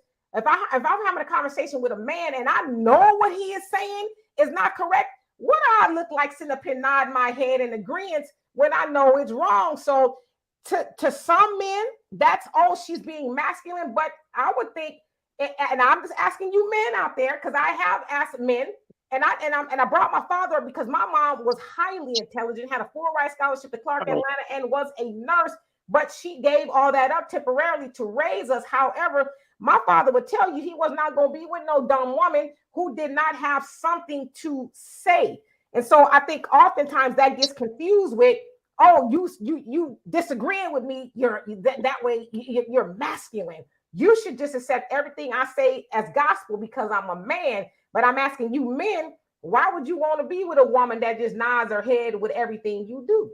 Okay, so I'm going to answer that. Mm-hmm. Just be quiet.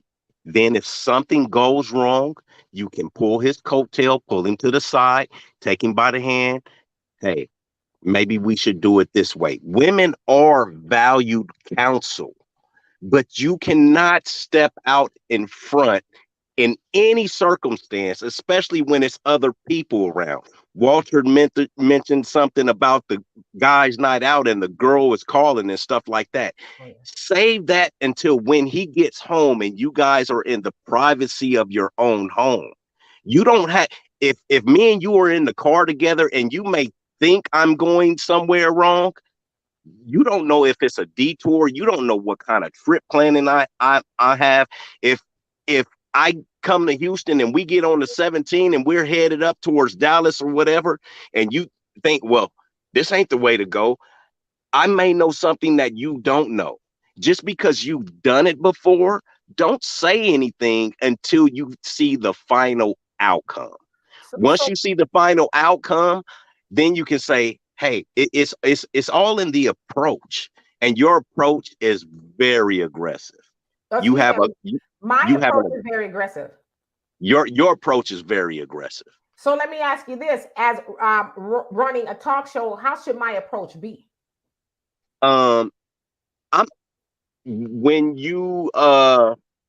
It's not in running a talk show. It's your men and women watch your show. Mm-hmm. Okay. It might be some older man. You got some simps in your chat, right? One of these older guys may dig you. You know what I mean? But the way you come off sometimes, it kind of seem kind of rough, you know.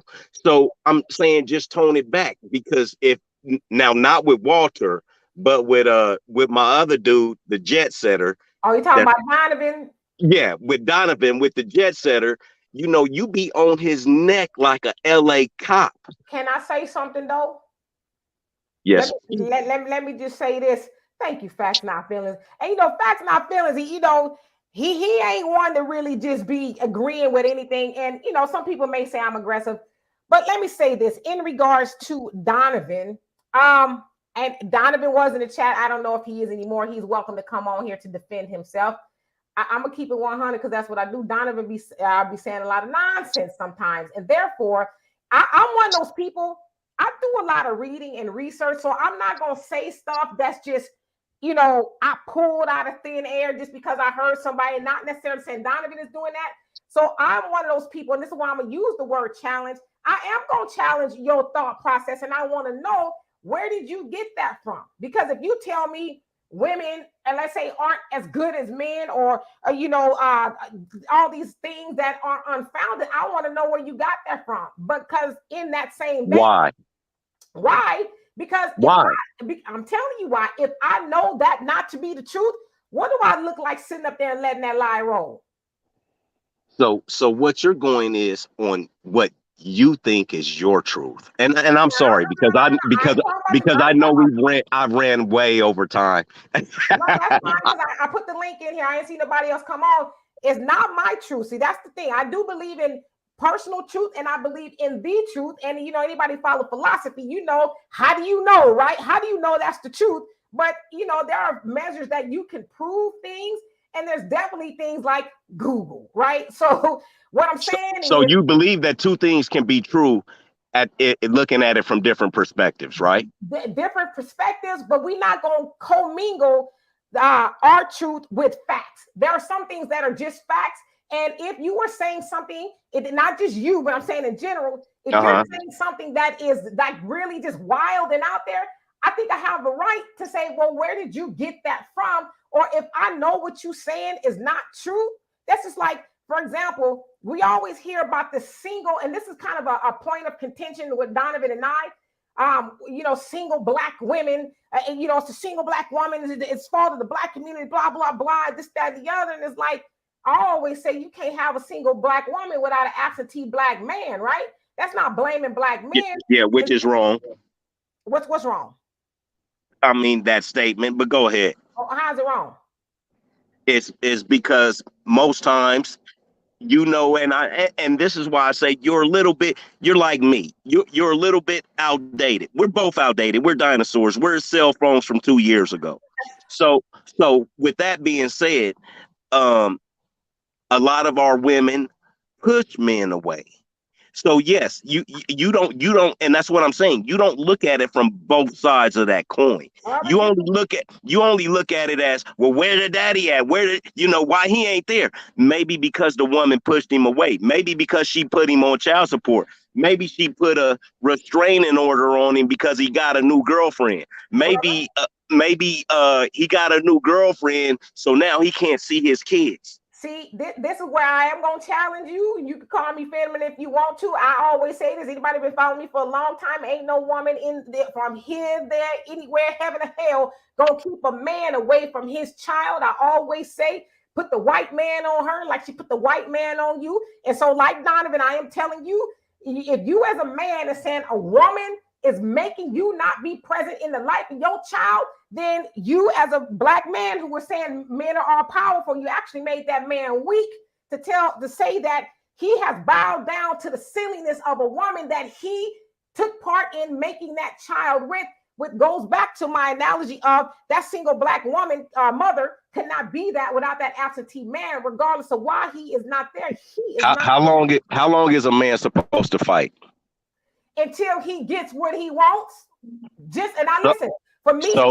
So that means going to jail. That means breaking police codes and all of that. That means endangering his life to see his kid. Okay, but this is the problem. And like I'm just asking because you're a woman. No. and you see it from a different No, perspective. and I'm gonna tell you this much too. And I said this, I say this as well, and I say this all the time. I am a woman that was erroneously put into the child support system, and I had to fight the child support system for a whole year. I was up there every 2 weeks, and it wasn't about the money to me. It was about, y'all not gonna label me an absentee parent, because I was far from that at all. And by the time that year was over, they gave me all my money back, besides $50 administrative fee. So the point that I'm making is, I don't sit up here from the viewpoint of a woman saying that we should do things, just anything to men just because we are women, because I had that done to me. And so what I'm saying is, you know, I mean, I kind of lost my train of thought because I kind of got a little bit heated there with the whole, you know, Breathe. Just breathe. The assumption thing. But just like that woman put the white man on you, you put the white man on her. And I did not say to jeopardize your freedom or your life fighting for your child. Now, I'm going to keep it 100% with you. I got a nephew right now that call me all day and night, that has a very wayward baby mama. She's actually getting ready to be his ex-wife. And when I tell you she's taking that boy through hell and high water, but guess who is advising him on how to, let's say for lack of better words, pencil whip her in the system? His auntie. See, I'm not telling him, oh, well, you know, you shouldn't have laid down with her. You just take it. No, I'm like, you fight her ass tooth and nail until you get what you want. So you're not talking to some woman up here that's just, oh, women, just do whatever you want to do to me. And I see both sides of I'm not saying that, Miss D. What I'm saying is, when from the man's point of view, 90% of the time the women get the kids. Okay. So if the kids go with the mother, I'm gonna give you a little story. This is gonna be quick. I took my kids horseback riding. So me and my kids are horseback riding. This is a long time ago. My cell phone rings.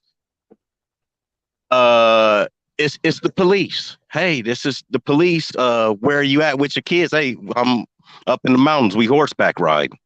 Okay, well, the mother wants to know when you're gonna bring them back. It's Saturday. I'm bringing them back when we finished. 15 minutes later, hey, this the police again. Where are you guys at? What's going on? I just answered you, like, do you want to come up here and see what we're doing? We're in the mountains, horseback ride. Are you supposed to have your kids? Are these my kids, homie? And then the cop said, you know what? You're right. Have a good night. Women do weaponize stuff like that, and they take it. Some, not all. Some can take it in a different direction, and it'll make the gap between men and women widen without there ever having to be something like that. Men take their kids, they got to pay child support. And then, oh, well, little Johnny's playing football. Now you got to buy cleats. Oh, well, little Sarah's doing pom-pom twirls. Now you got to buy. We do give our all. We fight tooth and nail. But when you have the system against you and the person that's supposed to be on your side, which is the woman against you also, you are fighting an uphill battle that you just may not win. So I hear what you're saying, but you also proved the point that I was making with the analogy with the horseback riding. And, you know, I'm assuming it was you or whoever it was, they pushed back. Oh, it was me. Yeah. So, all right. So did you just let her have her way, or did you say, Mr. Officer, this is the deal? And you said, he said what? No, I took him home as soon as we were done horseback ride. But you said the officer said you right? Yes, but why keep fighting and going through it? So maybe the next weekend, or maybe the next month, or maybe the next 6 months, I won't be able to see my kids. When you go to pick them up, then it'll be Are you gonna have my kids around that other B? Modified. And if she keeps on, like I said, modify the court order, and then you enforce that court order. See, listen, I was also in the same situation with my daughter's father, you know, a little bit of back and forth and all of that until we grew up and we stopped doing that. But you modify, and then you just like she called the police on you, and she thought you weren't acting right or whatever. Do the same thing. Now, I think it's silly, but what I'm saying is, you know, I hear you as a man. Y'all have rights too. I know society in some way has told y'all don't have rights. It's all In the eyes of the state, men do not have rights. Right. So I'm not saying that's not necessarily true. I'm not disagreeing with that. However, because I hear that a lot from men. Well, I don't have nothing to do with my kids because she won't let me. It's like, well, when did she get all this control? From the state. Yeah, but that ain't always the case. Walter, go ahead, because I know Walter has a lot to say about that. No, it's not always the case. Then there is, and I know as a Black man who fought with the system, with my ex-wife, we fought up until like my daughter will be 18 in May. And it took my daughter to call me one day and goes, Dad, I'm an adult. If I want to see you, I don't need to talk to her. Communication is with you. And my ex-wife pumped the brakes, but I swear to God, I tell you, I fought with her. To this day, she has never worked, and I still send her. I sent her $1,500 today. My daughter's 17. She's not worked. And I noticed like fighting with them. But one thing that I said, because there was a time that I backed off my kids a little bit, and somebody gave me advice. This shit, it might even been you. That was like, somebody was like, you know what? Just take a step back, get your shit together, and come back swinging, which is what I did. So what my kids may see as a year of me disappearing, I came back swinging, but not to the point where I'll never be like, yo, she's a bitch, the system, I'm not going to do for my kids. Like I paid child support. I sent $1,500 today for a 15-year-old.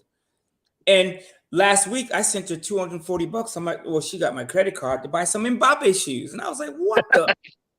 I was like, and it's funny. She was like, Dad, I'm buying these cleats. I said, you got the credit card? She goes, well, they're $243. And I kind of paused and I went, you know what?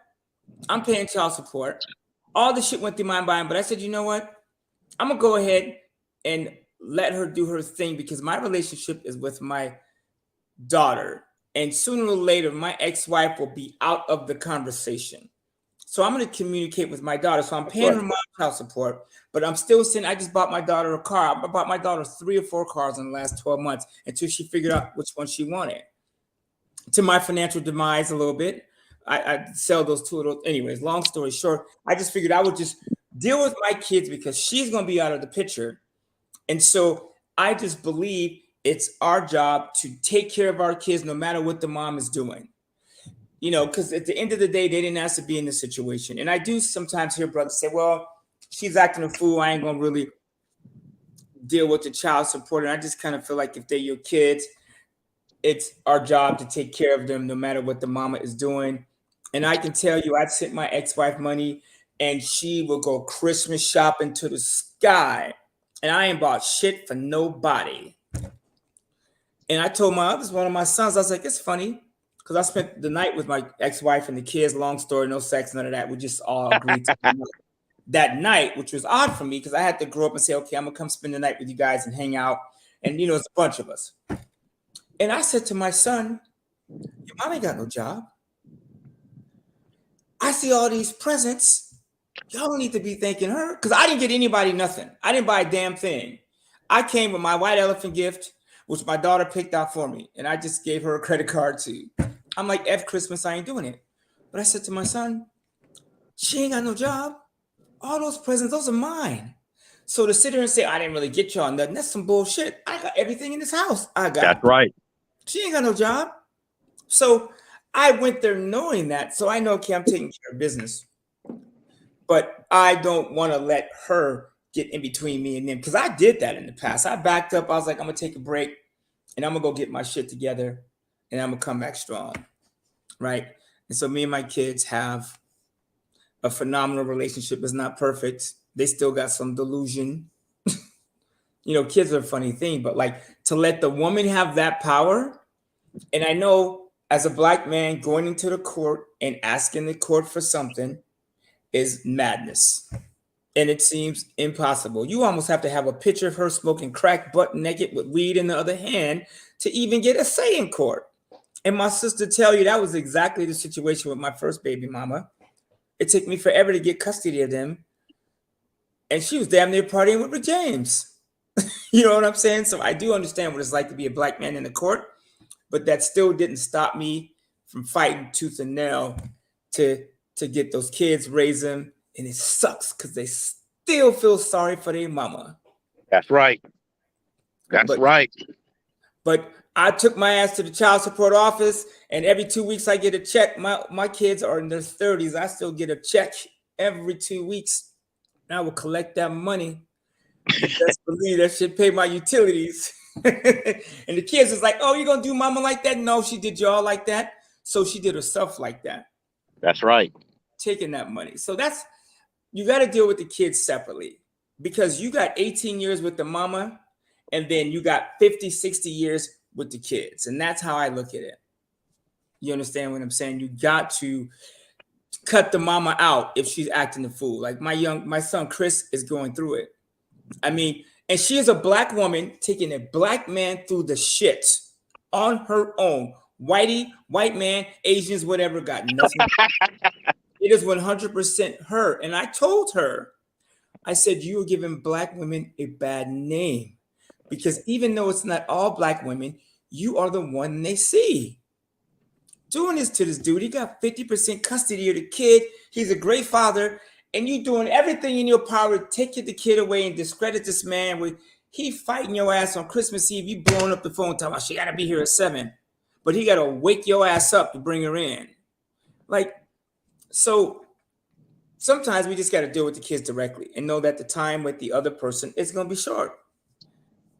Period. And trust me, my ex-wife was Ebu Cruletta at times. Like, the Loch Ness Monster would see my ex-wife and be like, oh, hell to the no, we're going to come back later. She was scary.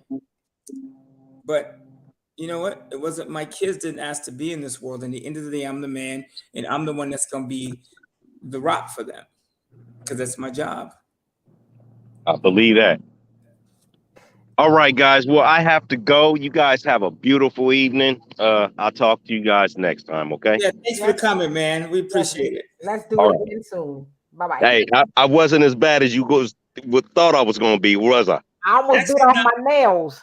Yeah. No, I mean, I'm just a jerk. I'm just a jerk. I'm not a complete asshole. It's a difference. You know what? I don't even think you're a jerk. I appreciate people who speak their opinions. I love a spirited conversation, so it was much appreciated. All right. Have a good night. You too. Bye-bye. Bye-bye. Oh man, that's funny. That's good though. This is actually a good motto. It's good to get other people's opinion. We gotta have Andrew Tate on here one day. We get to that point. We have Andrew Tate on here. We could really get the party started. Didn't they take him to jail today or something? I don't know. They keep fucking with Andrew Tate. You know what I'm saying? It's funny. The woman that accused him of sexually holding her hostage flew to Romania to be kicking with this dude. I don't care what you say. If you fly 18, 20 hours and you know my house has got 45 hoes walking around on video camera as cam girls, and you show up, what you think you gonna be? That'd be killing me. Women, y'all need to stop with that. You show up at my house at 2 a.m. and I let you in, it's coconut oil time. That's it. I don't do taxes at 2 a.m. and I don't give financial advice either. But let me just say this, with that whole, and I don't follow Andrew Tate, so I don't know a whole lot about him. But yeah, I do know that from what I understand, he likes to have a lot of ladies in his house. And so this is why I say people need to use wisdom, because, and this is what I was saying to Walter earlier, a lot of those men on the internet, they claim to know about women so well and what women need to do and stop doing. It's like, if you know women so well, you can't have 30 women under one roof and not have some problems. It's probably a woman that's like, well, I don't like the fact that he ain't spending enough time with me. And I'm not saying he's guilty or innocent. I don't know, but I'm just kind of throwing something out there. Maybe she got in her feelings or whatever and, said he did what he did, and maybe he did do it. I don't know. But it's like, why would you want those kind of problems? It's like, it sounds like he had something in 2015. Somebody was accusing him of something.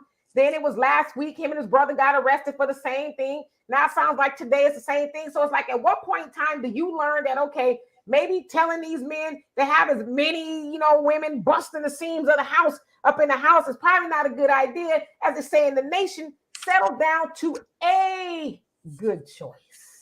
not 40, but one good choice. That way, you'll have a better life. Like, I can't imagine that, even though Andrew Tate is saying, well, I told you this was going to happen. I don't think that he's having fun.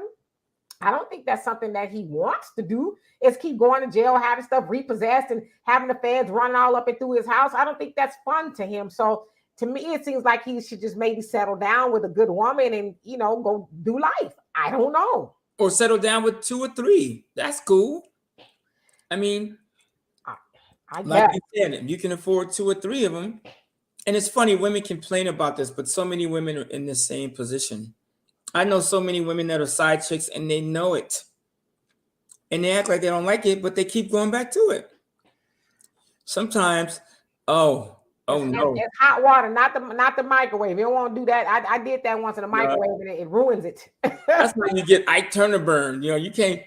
No, man, I'm telling you what, if you go to Amazon and they have a little oil heater, it's like $25. It's like the bottle on there, it heats it up gradually, keep it next to the bed. It's got a pump on it, pump. It's a wrap. You don't need a microwave. Absolutely. So anyway, and let's see here. I see y'all comments about Andrew Tate and Facts Not Feelings. He says, from what I'm hearing, Tate need to have these women sign contracts when they come to see him. And I agree with you. But the other thing about that Facts Not Feelings is, even with the contract, that doesn't mean that something adverse didn't happen. You know what I mean? But I get what you're going, like a non-disclosure, something like that. But some would argue a non-disclosure or a agreement or a contract or whatever, that still doesn't mean that it absolves someone from harming somebody. Does it make sense? So I guess what I mean to say is, even that is not really foolproof, because even though I signed an NDA as a woman to say, okay, I'm not going to disclose what we did, that I can still say, oh, he did something to me. You know what I mean? So it's like, and even with that, you would want to be careful of the company you keep. I mean, I know it sounds wonderful and exciting. You got all these scantily clad women walking around the house all day long, but it's like, one of those women is probably plotting like, oh, he got 11 Ferraris running up in here. He got all this money and stuff. Oh, okay.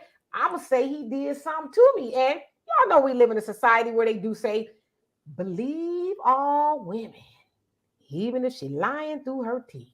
You got to believe all women. So that's why I'm saying, if I was a man, I would be a little afraid.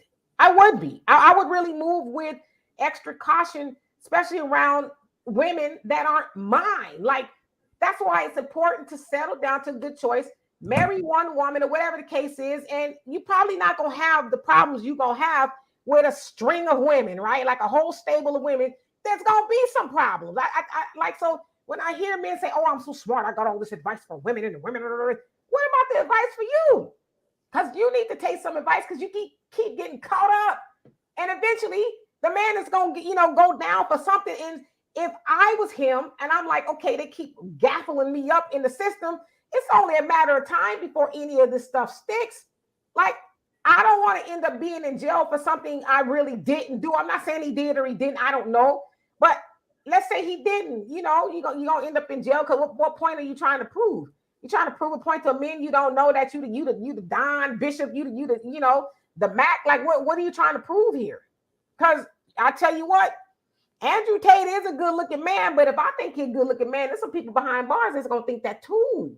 And you probably going to be in a stable behind bars. So I'm just saying he might want to tread lightly. That's all I'm saying. Yeah, and most men don't agree with that behavior. I mean, I think most men that follow, and women agree with a lot of it, but you don't agree with everyone. Like, I agree with most of the stuff Candace Owens said, but some of her stuff is off the wall wacko.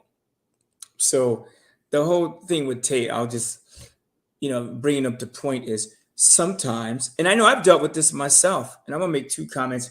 I've dealt with this. Women coming over, oh, how you doing? He. I'm like, we're not doing that. If you coming over here, and I'm in a relationship now, so this is not current. But like, you coming over here at night, here's how it's going down. I'm gonna make dinner. I'm gonna open some wine and this baby all the time. Otherwise, don't come over, because I got boys for that. I'm gonna just have a drink. I ain't gonna do it with the opposite sex. I don't need no more girlfriends. I don't need, no, you coming over, It's oil time, period. And if you don't like it, don't show up. And I think if we can just be upfront as men, because most men want that, right? I'm not trying to get to know you at 2 a.m. It's past that. The other things is natural juices, triple D, is not everything. And especially women, as you get older, you need the baby oil, trust me.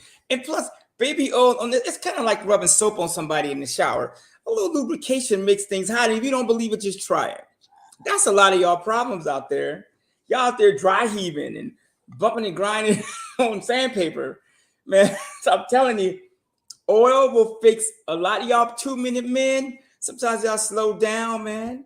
You can give a woman a massage for an hour with baby oil. So some of y'all 2-minute men, she may fall asleep. You know what I'm saying? With the massage.